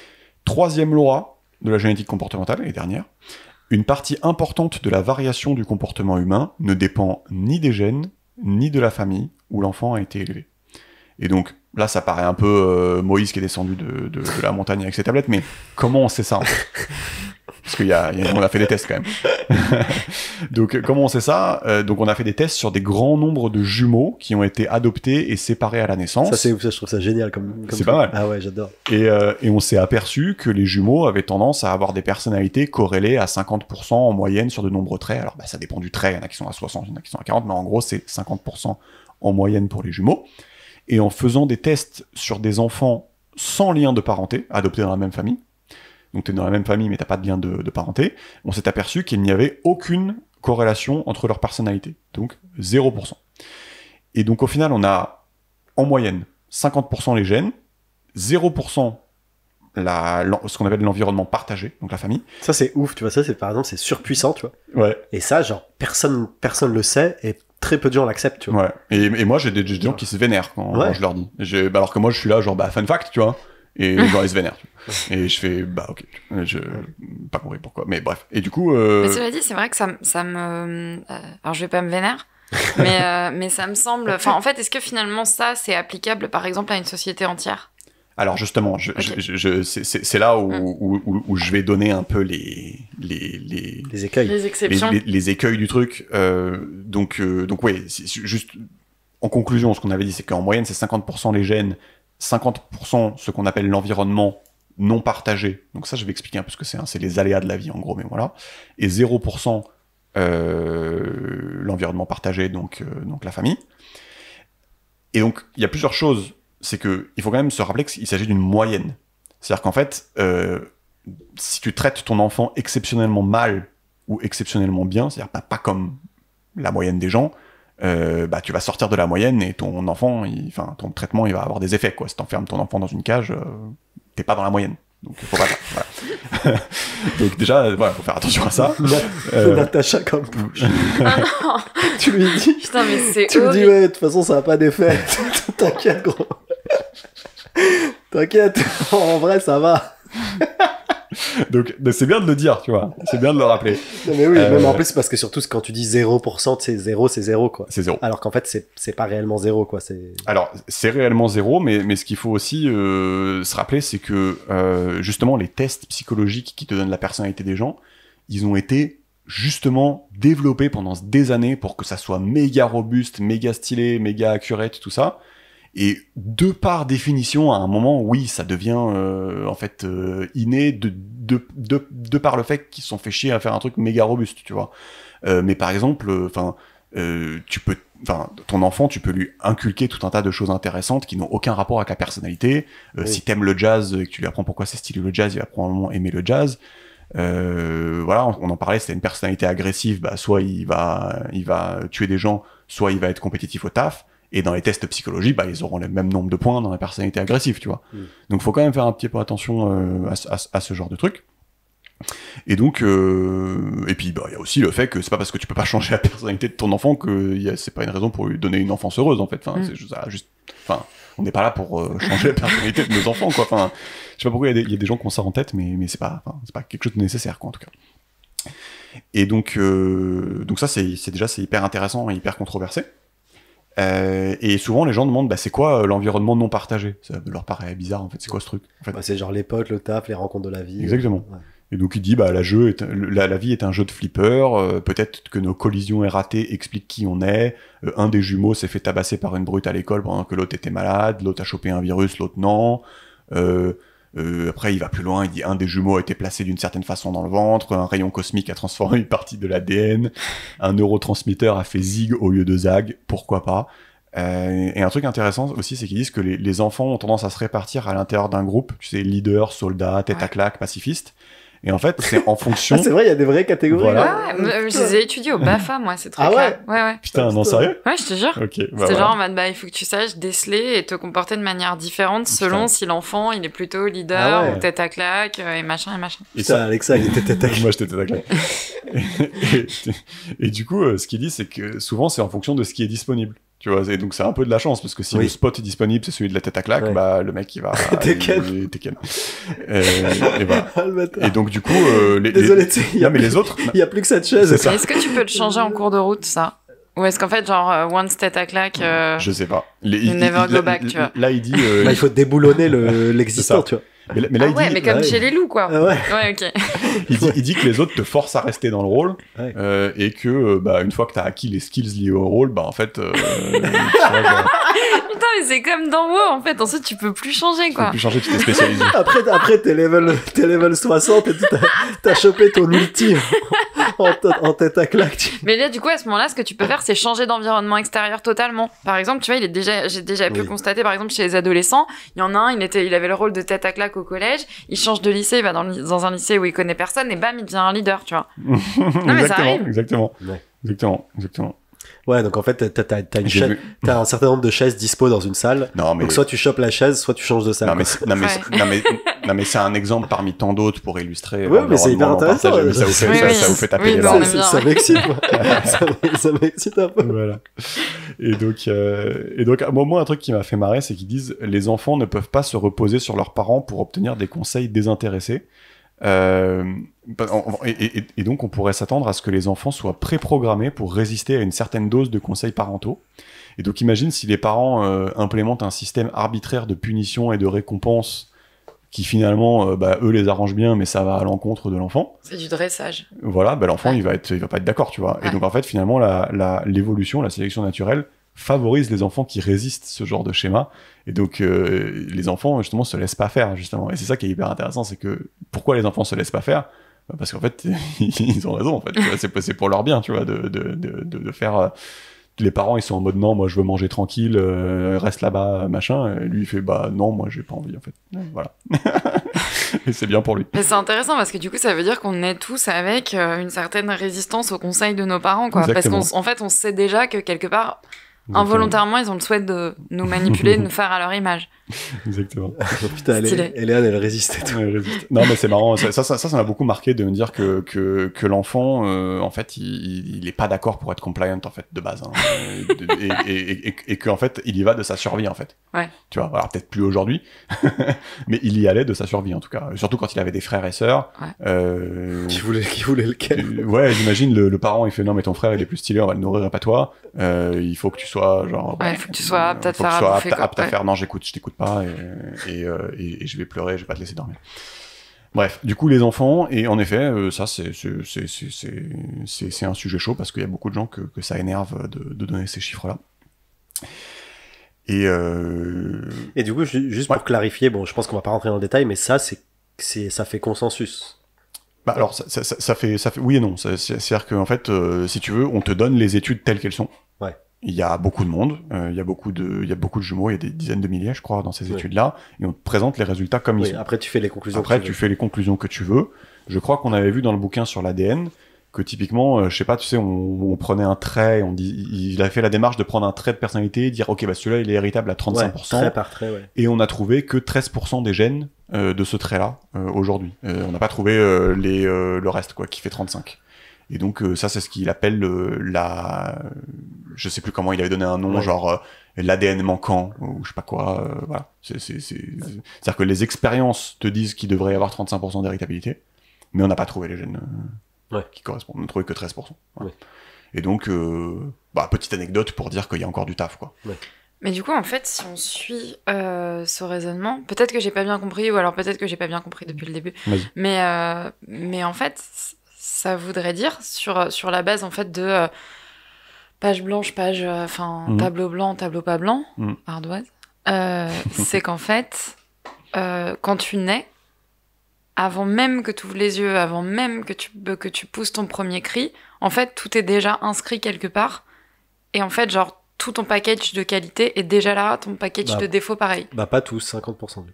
50%. Puisqu'après, à 50%, c'est l'environnement non partagé. C'est l'environnement, 50%, c'est celui si tu te fais vicos au collège. Et on parle de personnalité. C'est-à-dire qu'on parle d'un truc qui a sa propre métrique en psychologie, qui a été défini. Voilà. Okay. Enfin, on parle d'un truc en particulier. Okay. Personne te dit que... après, la personnalité détermine quand même pas mal. Oui, je suis d'accord, mais personne te dit que tu vas aimer le jazz. Bref, tu vois, il y a tout un tas de trucs qui gravitent autour que les gens oublient. Oui, et puis aussi, je pense qu'il est important de dire qu'à personnalité strictement équivalente, le outcome peut être différent. Exactement. On parlait des gens qui sont en prison pour leur agressivité, ou les gens qui sont PDG pour leur agressivité. Et donc ça, c'est hyper important. Donc c'est dit que genre 50% de ta personnalité est déterminée par tes gènes, Mais après, une même personnalité peut produire des individus différents. Ouais, c'est bien. Non, mais c'est bien de saisir un peu la subtilité. Ouais. Donc, voilà, ça c'était les enfants. Je vais passer rapidement sur la violence parce que c'est marrant, mais il y a qu'un seul truc marrant, c'est qu'il raconte que quand l'auteur là, il raconte que quand il était jeune ado anarchiste dans le Canada, et que donc c'est les années 60, et apparemment il rigolait de bon cœur lorsque ses parents lui soutenaient que si le gouvernement baissait les armes, tout partirait en vrille. Et le petit Pinker, qui connaissait mal la nature humaine à l'époque, a constaté qu'à 8h, le 17 octobre 1969, quand la police de Montréal se mit en grève, la première banque fut braquée à 11h20. Vers midi, la plupart des magasins avaient fermé à cause des vols. Les taxis avaient brûlé le garage d'une compagnie de limousines qui était en compétition avec eux à l'aéroport. Meurtre, envahissement par la foule d'hôtels et de restaurants, 12 feux ont été allumés, 6 banques braquées, 3 millions de dommages et intérêts, jusqu'à ce que l'État décide d'appeler l'armée. Donc je passe vite sur la violence, mais tout ça pour dire que, en fait, faut quand même des fois garder un petit peu en tête la nature humaine, et pas comment dire, vivre dans un doux rêve utopique, quoi. Et donc ouais, j'ai trouvé l'exemple rigolo, quoi. Et là, vous êtes prêts ou pas ? On est prêts. Le genre et les relations homme-femme. Bip. Et voilà. Donc ouais, je commence par vous poser une question. En fait, déjà, à votre avis, pourquoi la problématique de la nature humaine, elle est si importante dans le féminisme ? Est-ce que vous avez quelques idées ? Pourquoi, en fait, c'est là, ça occupe une place centrale, en fait, dans ce genre de réflexion ? Vous avez une petite idée ? Parce qu'en fait, alors... Moi, je réponds, mais c'est un point de vue. Je suis féministe. Je pense que la question, elle se pose parce qu'en fait, si jamais on admet des inégalités naturelles entre les hommes et les femmes, ça veut dire qu'on justifie des discriminations. Or, moi, mon intérêt, c'est clairement pas de justifier des discriminations pour renforcer en fait une inégalité qui existe déjà entre les hommes et les femmes. Tu vois. Toi, t'avais ça en tête aussi Oui, je suis assez d'accord. Ouais. En fait, c'est que... Oui, je suis d'accord. c'est qu'en fait, s'il y a des différences dans la nature, du coup, ça justifierait des comportements différenciés, quoi. Ouais. Et ce qu'on souhaite aujourd'hui, c'est pas ça. Enfin, ça dépend de quel type de féministe tu parles. Enfin, bref, Mais c'est le moins possible, en tout cas, parce que jusqu'à il y a peu, il y avait des inégalités qui étaient très fortes et qui, du coup, faisaient que les femmes étaient vachement moins bien traitées, quoi. Mais justement, du coup, pour illustrer cette histoire, et donc je vous demande de pas balancer le nom, s'il vous plaît. Okay. On va raconter l'histoire d'un pote à nous, du coup, qu'on ne citera pas, s'il vous plaît, sur Tinder, où en gros, voilà, il était tombé sur une fille qui très rapidement lui a demandé quel courant du féminisme il soutenait. Alors déjà, c'est chelou, mais c'est Tinder. Je connais pas cette histoire, faudra me dire qui c'est. Voilà, je te dirai après. Et donc la fille, tu vois, genre tel le sphinx, demande est-ce que tu soutiens le courant matérialiste, qui est que les inégalités hommes-femmes sont présentes parce que c'est le résultat d'une construction sociale. Ou les essentialistes parce que c'est le résultat de la nature. Voilà, ou essentialisme parce que les inégalités hommes-femmes ont une dimension biologique non négligeable. Voilà. Peut-être que s'il n'y a pas beaucoup de femmes chez les bûcherons et ouvriers forestiers, c'est pas forcément une question de sociabilisation. Voilà, ça c'est essentialiste. Ouais. Et donc, laquelle des deux théories, selon vous, il fallait répondre pour ne pas se faire bloquer par la meuf Tinder ? Moi, je dis matérialiste. Il fallait répondre qu'il était matérialiste. C'était la bonne réponse, en effet. Et ce n'est pas ce qu'il a répondu. Putain, il est con. Et il s'est fait bloquer. Et donc, non, mais... Ah, le bâtard, il a pas ken. Et voilà. Et donc, non, mais j'étais obligé de raconter ça parce que, ça illustre parfaitement, en fait, les enjeux, en fait, de ce genre de choses. Et j'avais très envie d'ouvrir ce chapitre avec ça. Et donc, Georges, c'est bon. Je suis saucé. J'ai trop envie de savoir qui ça va. On te dira. Oui. Envoyez-nous un mail si vous voulez. Si vous savez, voilà. Dans les commentaires, on va... Bien sûr que non. Un truc à gagner. Voilà. Alors... Mais en plus, on fait genre, on n'a jamais reçu un mail. Non. Personne nous en... Si, moi je reçois des mails d'insultes. Ah ouais? Ouais. Putain, tu me racontes. Okay. Si, ouais. Non, mais tu sais, sur Internet, il y a des illuminés. Donc Pinker, lui... Mais est-ce que c'est inné, ouais? Bonne question. Donc Pinker, lui, il va argumenter que l'hypothèse de l'ardoise blanche dans le féminisme, donc l'hypothèse matérialiste, c'est quand même très peu probable. Il dit que contrairement aux groupes ethniques entre lesquels les différences biologiques sont minimes, ce qu'il dit, c'est que les hommes et les femmes ont des organes reproducteurs différents et des investissements différents dans la reproduction. C'est-à-dire qu'un homme peut arroser sa semence partout sans conséquence. Ah, je connais cette alors théorie. que la femme enceinte va être vulnérable pendant au moins 9 mois, et donc elle peut pas s'amuser à faire ce que l'homme fait. Et donc, à investissement différent, il serait optimal pour un génotype donné d'avoir des stratégies reproductives différentes en fonction de si le génotype naît garçon ou naît fille. Et donc ce qu'il dit, c'est intéressant, il dit on s'attendrait à ce que hommes et femmes diffèrent au niveau des systèmes neurologiques en rapport avec ces stratégies, donc sexualité, instincts parentaux, tactique d'accouplement, mais pas sur les systèmes neurologiques en rapport avec les challenges que les deux sexes auront à rencontrer. Exemple, c'est ce qu'on observe, le QI moyen des hommes et des femmes est exactement le même, parce qu'on pense qu'ils rencontrent les mêmes challenges, en fait, dans la nature, donc ça a été boosté au max, quoi, en gros, de ce qu'on s'est fait, de ce que l'évolution sait faire. Je suis pas d'accord. Et aussi, inversement, je pense que c'est aussi d'ailleurs pour ça qu'on... c'est d'ailleurs pour ça qu'on observe que quand tu vas sur Tinder, par exemple, bah, les mecs like 99,99% des meufs, alors que c'est l'effet inverse chez les meufs, quoi. Et donc ça, je trouve ça assez intéressant. Et donc pour lui, il dit que non, il y a un aspect essentialiste, donc si je me gourre pas dans le vocabulaire, dans les stratégies reproductives, clairement. Il y a une part, le truc c'est que selon moi, alors ensuite je suis vraiment pas une experte, hein, mais à ce que moi j'ai compris de ça, en fait il y a une part d'essence qui a été, comme tu dis, boostée pour justifier le patriarcat et autres systèmes oppressifs, mais là comme on parle homme-femme, on parle du patriarcat, alors qu'en fait elle devrait pas être si prégnante, tu vois. En fait je pense que c'est plutôt comme ça, parce qu'en gros tu vois, genre dans par exemple ce qui est pour parler de construction sociale, jusqu'à ce que les femmes aient jusqu'à ce que le travail féminin soit une chose tout à fait normale dans nos sociétés, on avait tendance quand même à expliquer que en fait tu comprends, une femme elle peut pas gérer une banque, ou elle peut pas faire ou elle peut pas s'occuper de telle ou telle chose parce que elle est plus faible. Or en fait, comme tu le dis justement, les QI sont équivalents. Finalement, on a utilisé des éléments essentialistes pour justifier des discriminations qui sont également sur des éléments sur lesquels on est égaux. Tu vois ce que je veux dire ? Oui, mais c'est là où ça va devenir très intéressant, parce qu'en fait, justement, on comprend tout l'enjeu qui est de dire il n'y a pas d'essentialisme, en fait, parce que sinon... c'est très politique, le matérialisme. Parce que sinon, si tu commences à répandre ce genre d'idées essentialistes, encore une fois, on parle de plusieurs vérités pour plusieurs groupes. Il y a des groupes qui vont clairement utiliser ça pour dire les femmes, vous retournez à la cuisine parce que je sais pas quoi, tu vois. Ouais. Et donc c'est là où il y a un bête d'enjeu. Et donc juste pour continuer un peu là-dessus, parce que c'est très intéressant, lui il dit l'expérience ultime serait de prendre un bébé garçon et de lui changer son sexe et de l'élever comme une fille et de le traiter comme tel pour voir ce qui se passe. Évidemment. Si le genre est une construction sociale, l'enfant aurait le cerveau d'une petite fille lambda, et malheureusement, on ne peut pas faire ça.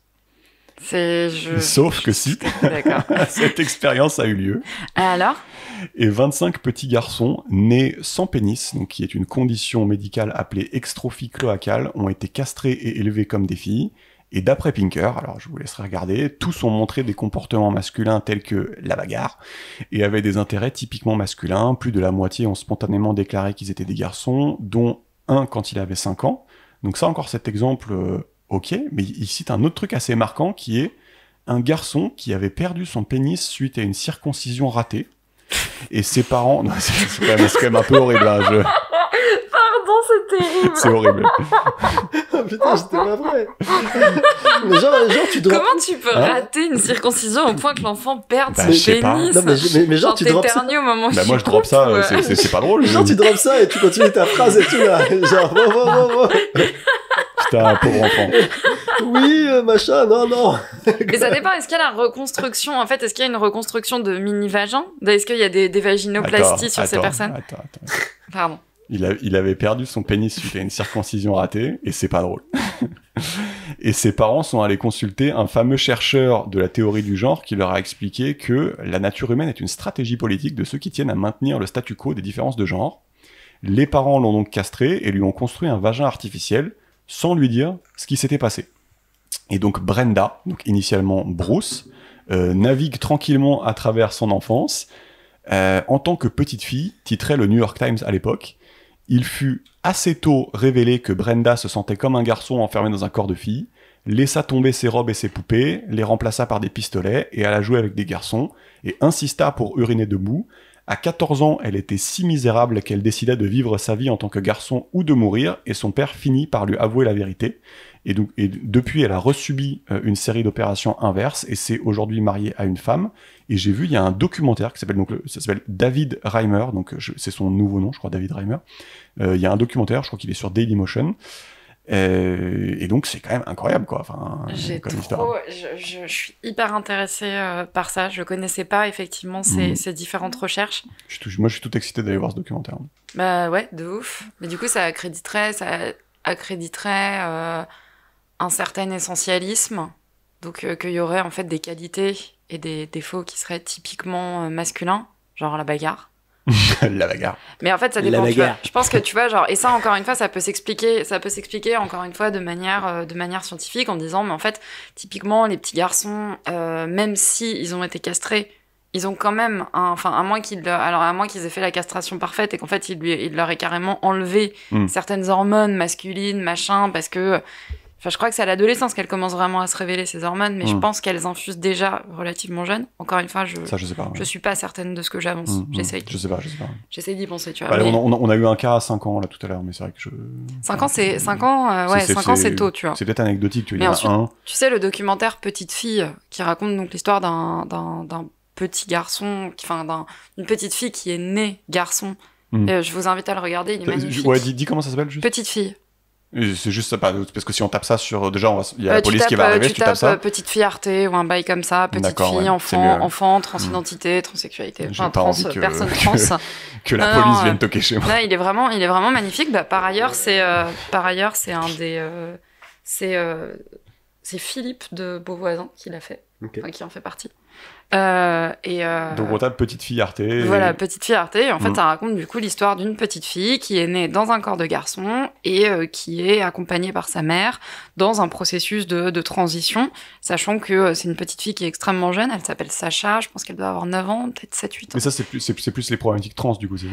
Bah, du coup, c'est une question. En fait, je te sors le contre-exemple typique, à savoir, tu peux également naître avec un pénis et ne pas du tout avoir et ne pas du tout te sentir homme.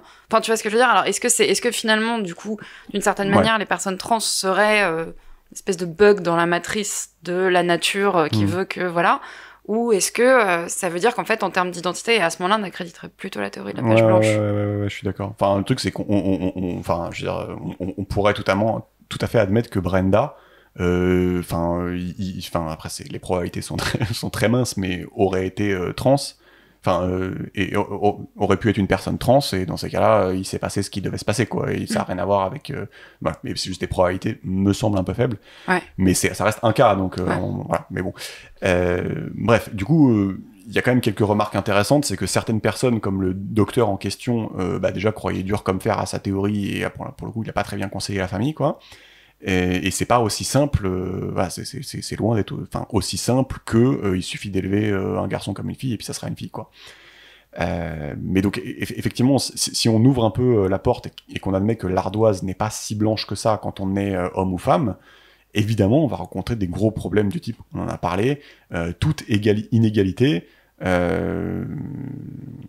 Par exemple, ici je mets des exemples extrêmes, mais il y a moins de femmes chez les ouvriers du bâtiment ou plus de femmes chez les assistantes maternelles, ça peut être interprété par c'est comme ça, point final, quoi. C'est une histoire de préférence intrinsèque et de pas comment on organise la société ou l'éducation. Donc pour lui, il est évident qu'une inégalité de résultats, du type inégalité de nombre homme-femme chez les ouvriers du bâtiment, assistantes maternelles, ne peut être la preuve en aucun cas qu'une injustice a été subie, si le truc essentialiste est vrai, ou que ça en aurait été autrement si la société éduquait de manière différente hommes et femmes. N'importe qui essayant d'expliquer une différence de résultat par autre chose que injustice, éducation stéréotypée, se verra alors accusé de vouloir maintenir le status quo ou de vouloir garder les femmes à leur place. Mais selon lui, ça fait à peu près autant de sens que de dire qu'un scientifique qui étudie pourquoi les femmes vivent plus longtemps que les hommes voudrait que les hommes meurent plus tôt, quoi. Voilà, c'est son avis. Donc vous en pensez quoi de ce phénomène de l'ardoise blanche? C'est-à-dire, en fait, c'est quand même fascinant. Enfin, il est en train d'interférer quand même avec ce but que beaucoup de gens ont d'atteindre une espèce d'utopie où les hommes et les femmes se répartiraient de la même manière partout à 50-50 de façon complètement homogène et tout. Il est quand même en train de mettre du sable un peu dans les rouages de ce truc-là, quoi. Et je sais pas, vous en pensez quoi du coup? Moi, je suis plutôt d'accord avec lui. Après, j'ai un peu renoncé à me lancer dans ce genre de débat parce que je sais pas, c'était souvent pénible. Donc souvent déjà tu te fais jarter sur Tinder. Ouais, par exemple. non, mais genre, tu vois, il y a trop d'émotions, ce que je comprends, mais du coup, tu vois, j'ai un peu la flemme de me lancer là-dedans. Mais là, en l'occurrence, ouais, je suis plutôt d'accord avec lui, tu vois. Je pense que l'ardoise n'est pas blanche et que c'est essentialiste. Enfin, que le féminisme essentialiste, c'est plutôt ce sur quoi je suis d'accord. Et après, ça ne veut pas dire que, enfin, tu vois, pour moi, genre, un raisonnement n'est pas enfin, pour moi, la vie est faite de nuances, tu vois. Et genre, c'est pas parce qu'un raisonnement ne peut pas être poussé à l'extrême qu'il n'est pas valide. Ouais, d'accord. Ouais. Et donc, tu vois, genre, typiquement, le fait de dire, il faudrait tendre vers une société plus égalitaire entre les hommes et les femmes. Il faudrait qu'il y ait plus de mixité dans différents corps sociaux. Pour moi, c'est un objectif salutaire. Mais après, ça veut pas dire que dans tous les métiers, tu vas avoir 50-50. Mais redis la phrase que t'as dit, c'était pas mal. Là. T'as dit, c'est pas parce que ça peut pas être... Ah oui, c'est pas parce qu'un raisonnement ne peut pas être poussé à l'extrême qu'il est nécessairement caduque. Tu vois. Oui, d'accord. Ouais. Et pour moi, c'est une forme de malhonnêteté intellectuelle que de pousser un raisonnement à l'extrême et de dire, ah bah tu vois, en fait, c'est pas valide. Non, genre la vie, c'est pas extrême. Tu vois. La vie, c'est genre des nuances, c'est à quel moment tu t'arrêtes, et à quel moment tu... Et du coup, genre, moi, je trouve ça légitime de vouloir chercher plus de mixité sociale entre hommes et femmes dans tout un tas d'endroits, notamment dans les lieux de pouvoir. Et je trouve ça important et je suis même pour mettre des mesures coercitives pour ça, genre la discrimination positive, tu vois, ce sur quoi plein de gens sont pas d'accord, tu vois. Donc je suis plutôt féministe là-dessus, enfin je me considère féministe. Par contre, il y a plein de trucs sur lesquels je suis pas d'accord et je me suis fait plein de fois lyncher, tu vois. Enfin, dans mon environnement perso, tu vois. Pas sur Twitter. Non, mais ça va t'arriver bientôt, du coup. Mais... Oui, c'est ça. C'est ça, là, on va faire un buzz. C'est ça. Non, mais en vrai, tu vois, ça va, tu vois. Je me victimise un peu, mais...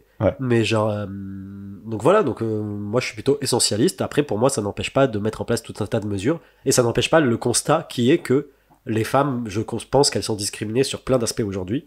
Notamment la pression qu'elles ont sur leur apparence. Notamment les promotions en entreprise. Etc. Et pour moi, il est intéressant pour une société de corriger ces discriminations ou même de corriger des trucs intrinsèques. Tu vois, on rejoint au truc préjudice, le fait qu'il y a des choix, il y a des moments où c'est intéressant de discriminer, tu vois. Et je pense qu'il y a des moments où c'est intéressant de discriminer les hommes et les femmes, à la fois pour des raisons sociales, de reproduction sociale de les cums, ils kiffent les autres cums et ils kiffent moins les meufs, et même pour des raisons intrinsèques que, je sais pas, les meufs, peut-être, genre, je dis n'importe quoi, peut-être qu'elles sont intrinsèquement moins compétitives que les mecs, mais qu'elles ont des trucs intéressants à apporter. Il faudrait quand même les booster, même si elles se battent pas pour avoir une promotion, tu vois. Voilà. Ouais, c'est pas mal. Mais moi, en fait, ce que je trouve incroyable, c'est si on revient à la phrase de il y a des différentes vérités pour différentes personnes. Enfin, encore une fois, je reviens au fait que, enfin, on sent bien que si on commence à expliquer qu'il y a un élément essentialiste, il y a des mecs qui vont mettre le pied dans la porte. C'est ça. Et ça va partir en sucette. En fait, c'est ça qui est dangereux.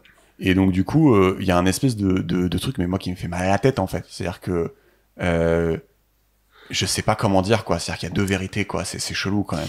Et c'est une question de perception. Et tu sais, on parlait en fait de traits de caractère ou d'éléments que t'aurais développés, enfin qu'on aurait développés pour notre survie il y a des milliers, des millions d'années.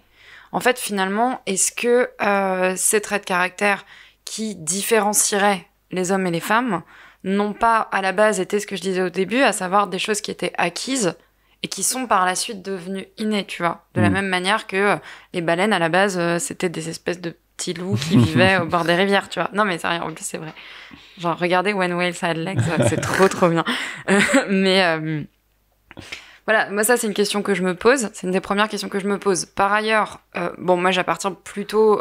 je me reconnais beaucoup plus dans le féminisme matérialiste, tout simplement parce qu'il lutte de manière, je trouve, beaucoup plus efficace contre ce type de...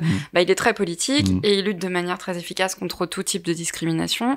Et pour peu que les militantes féministes soient soit pas trop à l'ancienne, généralement, c'est également un féminisme qui lutte contre les discriminations qui sont liées au genre, à la race, à la classe. En fait, ce qu'on appelle du féminisme intersectionnel. Et j'ai plutôt tendance à me reconnaître dans ce mouvement-là, moi. Ensuite, je comprends par exemple ce que disait Georges, à savoir c'est compliqué d'en parler. Et c'est compliqué d'en parler même entre nous, même entre amis, même machin. Parce qu'en fait, effectivement, il y a quelque chose de très émotionnel qui est perçu par les personnes qui se revendiquent du féminisme, qui est que généralement, quand tu débats, en fait, t'as souvent l'impression que t'es en train de débattre avec une personne qui du coup appartient à la classe dominante, que souvent c'est un homme, cis, hétéro, etc., etc. Et tu rajoutes genre tous les éléments de la pyramide de l'intersectionnalité qui fait qu'en fait le mec est vraiment genre au sommet de la pyramide. Moi je suis au sommet. Bah oui, mais moi en vrai je suis vraiment pas très loin. En fait moi ma seule non mais mon seul élément discriminatoire c'est que je suis une femme, tu vois. En vrai sinon tout le reste je coche les bonnes cases, tu vois. Moi j'ai qu'une couille. Ouais. Bah du coup il est où lui du coup? Bah du coup ça dépend parce que ça veut dire qu'en fait il faudrait qu'on le sache tous qu'il est qu'une couille, tu vois. Sinon le reste du temps les gens vont le classer quand même dans la catégorie. Il faudrait que je mette un t-shirt. Non mais bref, mais donc et en fait le souci c'est que il y a quelque part en défendant le féminisme essentialiste bah, tu fais rien en fait. Bah tu fais rien et puis surtout tu reconnais pas et puis quelque part moi, je suis pas du tout d'accord que tu fais rien, quelque part tu justifies l'inégalité. Tu essayes en tout cas intellectuellement de la justifier. Non, moi je suis pas d'accord. Bah c'est juste pour moi la manière dont je perçois le truc, c'est juste de dire tu es rigoureux et tu dis ce qui est et tu souhaites te rapprocher de la vérité. Et du coup, tu dis que tu as une approche différenciée, tu dis que oui, il y a des différences qui sont intrinsèques, mais ça n'empêche pas d'agir. Moi, je suis pas d'accord avec le raisonnement qui est de dire, à partir du moment où tu admets ce qui est, à mon sens, la vérité, après, apparemment, il y a débat, mais à partir du moment où tu admets ce qui est scientifiquement prouvé et ce qui est la vérité, qui est que, genre, il y a quand même des différences majeures entre les hommes et les femmes, ça veut pas nécessairement dire que, en fait, tu es pour l'existant, quoi. Mais est-ce que c'est pas... Moi, je suis pas du tout pour l'existence. Mais en fait, tu mets le pied dans la porte dans la porte aux théories... On est en train de parler des deux vérités. On est en train de parler de la vérité pour les gens On parlait de la vérité des gens teuteux, tu vois, c'est ça. Oui, en fait, c'est juste de dire, oui, il y en a un il y a deux vérités. En gros, il y en a un qui est plus compliqué que l'autre, quoi. Ouais. Mais moi, je préfère le compliqué mais le vrai que le simple mais le faux. Après, c'est une question d'opinion personnelle. Voilà, mais évidemment, moi, j'arrive à comprendre que si tu commences à mettre le pied sur les trucs essentialistes, même si c'est vrai, que en gros, la société va pas en être grandie. Et c'est comme avec le truc du Néandertal. Si on avait trouvé que c'était pas les Blancs qui étaient Néandertal, peut-être qu'il aurait mieux fallu c'est triste, mais peut-être qu'il aurait mieux fallu le garder pour nous, tu vois ce que je veux dire. Je suis d'accord. Et donc j'arrive à admettre qu'il peut y avoir plusieurs vérités, et moi cette phrase elle me mindfuck. Ouais, mais je vois je vois ce que vous dites, et je pense effectivement c'est un débat plus large de est-ce que t'as confiance en l'humanité, tu vois, globalement, et est-ce que t'as confiance en tes interlocuteurs, tu vois. Bah lui, il a l'air d'avoir confiance en moi. Voilà, et moi je suis plutôt team.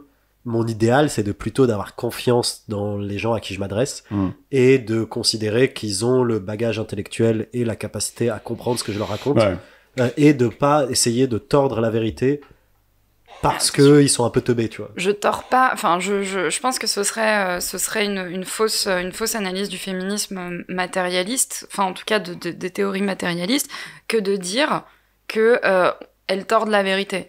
Ce serait une véritable injustice parce qu'en fait, ça se base également sur des études qui ont prouvé que du fait de l'éducation, il y a des handicaps qui ont été développés par les femmes et qui en fait, du coup, justifient cette inégalité. En fait, je pense pas que chez une féministe matérialiste, elle te dira genre non mais j'ai pas de vagin ou j'ai pas d'hormones féminines, j'ai pas de poitrine et effectivement je me retrouve pas avec mon vagin dilaté à 40 cm avec un truc qui en sort. Je pense que ça c'est pas quelque chose que tu souhaites, enfin que tu remets en question. La question c'est en fait tout ce qui découle en termes éducatifs et qui du coup renforce une inégalité. Mais oui, enfin la distinction que tu avais faite tout à l'heure qui était en gros de dire en gros je pense que oui, enfin les matérialistes considèrent qu'il doit y avoir sûrement un aspect essentialiste quelque part, mais qu'on peut pas y faire grand chose et que... Disons que tu reviens pas sur ce qui est. En revanche, oui, non, mais je suis d'accord, mais ce que je veux dire, c'est que c'est aussi intéressant de constater, c'est qu'à partir du moment où t'as admis qu'il y avait un aspect essentialiste, même 1%, tu vois, j'en sais rien, ou 2%, t'ouvres la porte à tout un tas de trucs qui risquent de pas être pas très sympas. C'est pour ça que c'est pas admis. Et c'est ça et c'est ça que je trouvais intéressant moi dans toute cette discussion là, c'est que il y a deux vérités et que finalement on est obligé de mettre ce chiffre à 0% parce que sinon on s'ouvre la porte à tout un tas de trucs pas très sympathiques. Le problème c'est qu'aujourd'hui les personnes qui sont aujourd'hui majoritairement au pouvoir pourraient utiliser toute acceptation tout à fait essentialiste pour justifier de maintenir cette espèce de statu quo qui, pour l'instant, est en défaveur des femmes. Tout à fait. Et donc ça, c'était quand même bien sympa. Enfin, moi, ça me mindfuck un peu quand même. Hein, je dois avouer. Bon, voilà. Voilà. Sujet suivant, c'est les arts et on va finir avec ça parce qu'on a beaucoup parlé. Au niveau des arts, il y a un psychologue, donc Geoffrey Miller, qui pense que créer de l'art est une technique pour impressionner des partenaires sexuels avec la qualité de son cerveau. Comme le pan. et ça, c'est le meilleur passage du bouquin, je crois. J'ai été ébloui par ce passage où il dit, par exemple, les oiseaux Ptilonorichidae, voilà, bref, je vais pas le redire, mâles, construisent des nids élaborés. Oui, j'ai vu. C'est ceux qui sautent de roseau en roseau, là? Non, arrête de faire genre. Non, mais j'ai vu un documentaire où il montre genre. T'es capable de répéter le nom que je viens de dire? Non. Bah alors, d'où tu sais que c'est le même truc? Non, mais j'imagine, genre, il y en a pas 10 000 qui construisent des nids. Des nids de pimp, et la meuf, elle passe la tête en mode ça me plaît, puis elle s'en va. Mais c'est dans Our Planet, le truc avec David Attenborough. Putain, genre, vous me vénérez. Tu descends tout de suite. Et du coup, ces oiseaux, dont je ne vais pas redire le nom, construisent des nids élaborés et décorés avec des orchidées, coquilles d'escargot, baies, même une sorte de peinture de baies régurgitée étalée avec des feuilles comme un pinceau. Et les femelles s'accouplent avec les créateurs du plus symétrique et orné des nids, de façon totalement matérialiste, bien sûr. Et Pinker dit que si on pouvait interviewer un de ces oiseaux pour le magazine Connaissance des Arts, c'est génial, il nous dirait probablement « J'éprouve cette compulsion inexplicable à m'exprimer, à jouer avec les couleurs. Je ne me rappelle pas quand j'ai développé cette soif de présenter ces couleurs saturées dans un contexte monumental mais minimaliste, mais je me sens connecté à quelque chose qui me dépasse quand je me voue à ces passions. Quand je vois une belle orchidée dans un arbre, je dois absolument l'avoir pour moi. Quand je vois une coquille qui ne serait pas à sa place dans ma création, je me sens obligé de la remettre à sa place. C'est vraiment une heureuse coïncidence que les femelles viennent dans ma galerie et apprécient mon travail, mais ça serait une insulte de suggérer que je crée dans le but de procréer. » Et Pinker dit, heureusement qu'ils ne peuvent pas parler, on peut donc librement leur imputer des motifs sexuels sans qu'ils viennent nous contredire. Et voilà, c'est le meilleur passage du livre. C'est dingue. Est-ce que vous avez kiffé? Ah, de ouf. Non, franchement, c'est cool. Mais du coup, ça voudrait dire genre les peintures rupestres et ces trucs-là. En fait, en gros, c'était fait pour pécho. Genre, hey, t'es pas comment j'ai mis ma main, regarde comme il est beau mon bison et tout. Tout est pour pécho. Putain, mais franchement, beaucoup de choses sont pour pécho en vrai. Non, mais là en gros, ce qu'il faut comprendre. Mais là, le podcast, c'est pour pécho. C'est vrai. J'attends. La finalité. Tu le montres aux meufs. Envoyez vos nudes. Je mettrai mon adresse mail en bas. N'hésitez pas. Il est pas essentialiste. Et je vous attends. Et donc, juste pour l'art, pour bien comprendre ce qu'il a envie de dire, parce que le passage est génial, mais il faut quand même comprendre ce qu'il veut dire par là, c'est que, bon, lui, globalement, il est vénère contre les mouvements modernes de l'art. Il dit qu'une fois qu'on reconnaît que le modernisme et le postmodernisme ont fait subir des trucs pas très cool à l'art, la raison de leur déclin devient trop évidente. Donc, en gros, lui, il est pas content contre le modernisme et le postmodernisme. Et en gros, selon lui, il dit qu'ils sont basés sur une fausse théorie du cerveau humain, donc qui serait apparemment l'ardoise blanche, et qu'ils n'appliquent pas à eux-mêmes la chose dont ils se vantent le plus, c'est-à-dire se débarrasser de toute prétention. Et donc je vais essayer d'expliquer un peu ce qu'il veut dire, parce que c'est très compliqué. Il est en train d'expliquer que le fait que les organes de perception présentent au cerveau des couleurs et des formes,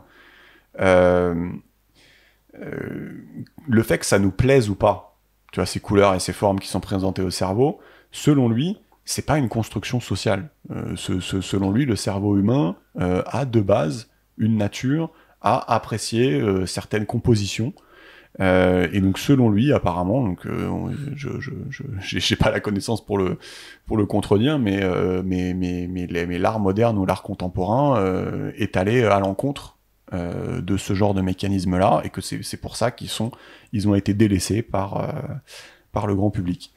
Et donc, voilà, je trouve ça intéressant. Je sais pas ce que vous en pensez, si vous avez un avis là-dessus. Mais du coup, par exemple, quelque chose, tu sais, on parle du nombre d'or. Ouais. Est-ce que, du coup, ça peut... Oui, ça peut rentrer là-dedans. On serait sensible au nombre d'or, quoi. Voilà, en tout cas, une composition qui serait faite à... Enfin, moi, de ce que j'ai compris, c'est assez simple. Ce qu'il est en train d'argumenter, c'est juste que l'art, enfin, même on peut reprendre l'exemple des oiseaux.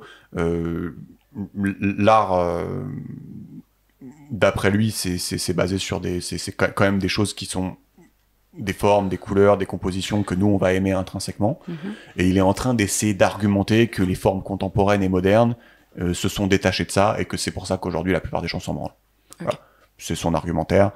Et lui, d'ailleurs, il va citer la musique comme art contemporain, et les expériences d'immersion visuelle. Vous savez, le truc où on va, genre, dans un truc avec plein de lumière, découvrir un peintre, comment ça s'appelle déjà ? L'Atelier des Lumières. Ouais. Voilà. Pardon, c'est pas lui qui cite ça. J'avais vu un autre mec qui faisait la même critique, qui disait que ça, c'était un peu les seules formes d'art aujourd'hui qui respectaient un peu ce fait de venir titiller quelque chose d'un peu intrinsèque dans le cerveau humain. C'est-à-dire, j'imagine que la musique, tu vois, ça reste des rythmes, des accords qu'on apprécie un peu intrinsèquement, tu vois, et que c'est pour ça que c'est si populaire. Mais tu vois, par exemple, bon, c'est un exemple que je viens de créer, peut-être c'est con, tu vois, mais tu vois, j'ai l'impression que les basses, c'est quelque chose qui est universellement apprécié, tu vois. Par exemple, ouais. Genre la musique, tu veux dire. Ouais. Juste tu fous des basses à quelqu'un, juste il est saucé, tu vois. C'est vrai. Et genre, c'est pas une construction sociale, juste c'est des putains de basses, t'es content, tu vois, t'as envie de prendre un gros taz. Voilà. Donc voilà, ça pourrait expliquer pourquoi c'est si universel comme ça, tu vois, la musique. Ouais.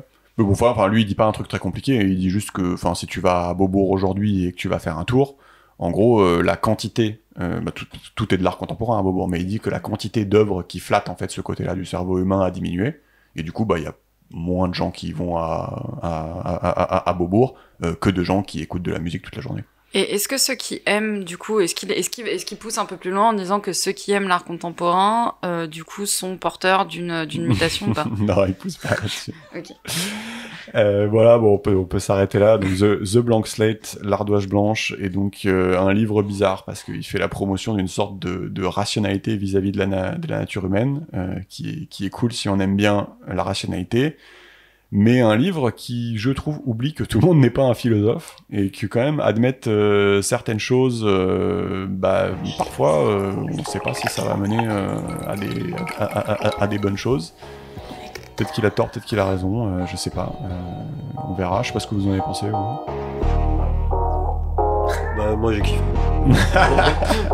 Moi aussi j'ai bien kiffé. Ok, vas-y, on s'arrête là. Merci. Tchuss, merci. Salut.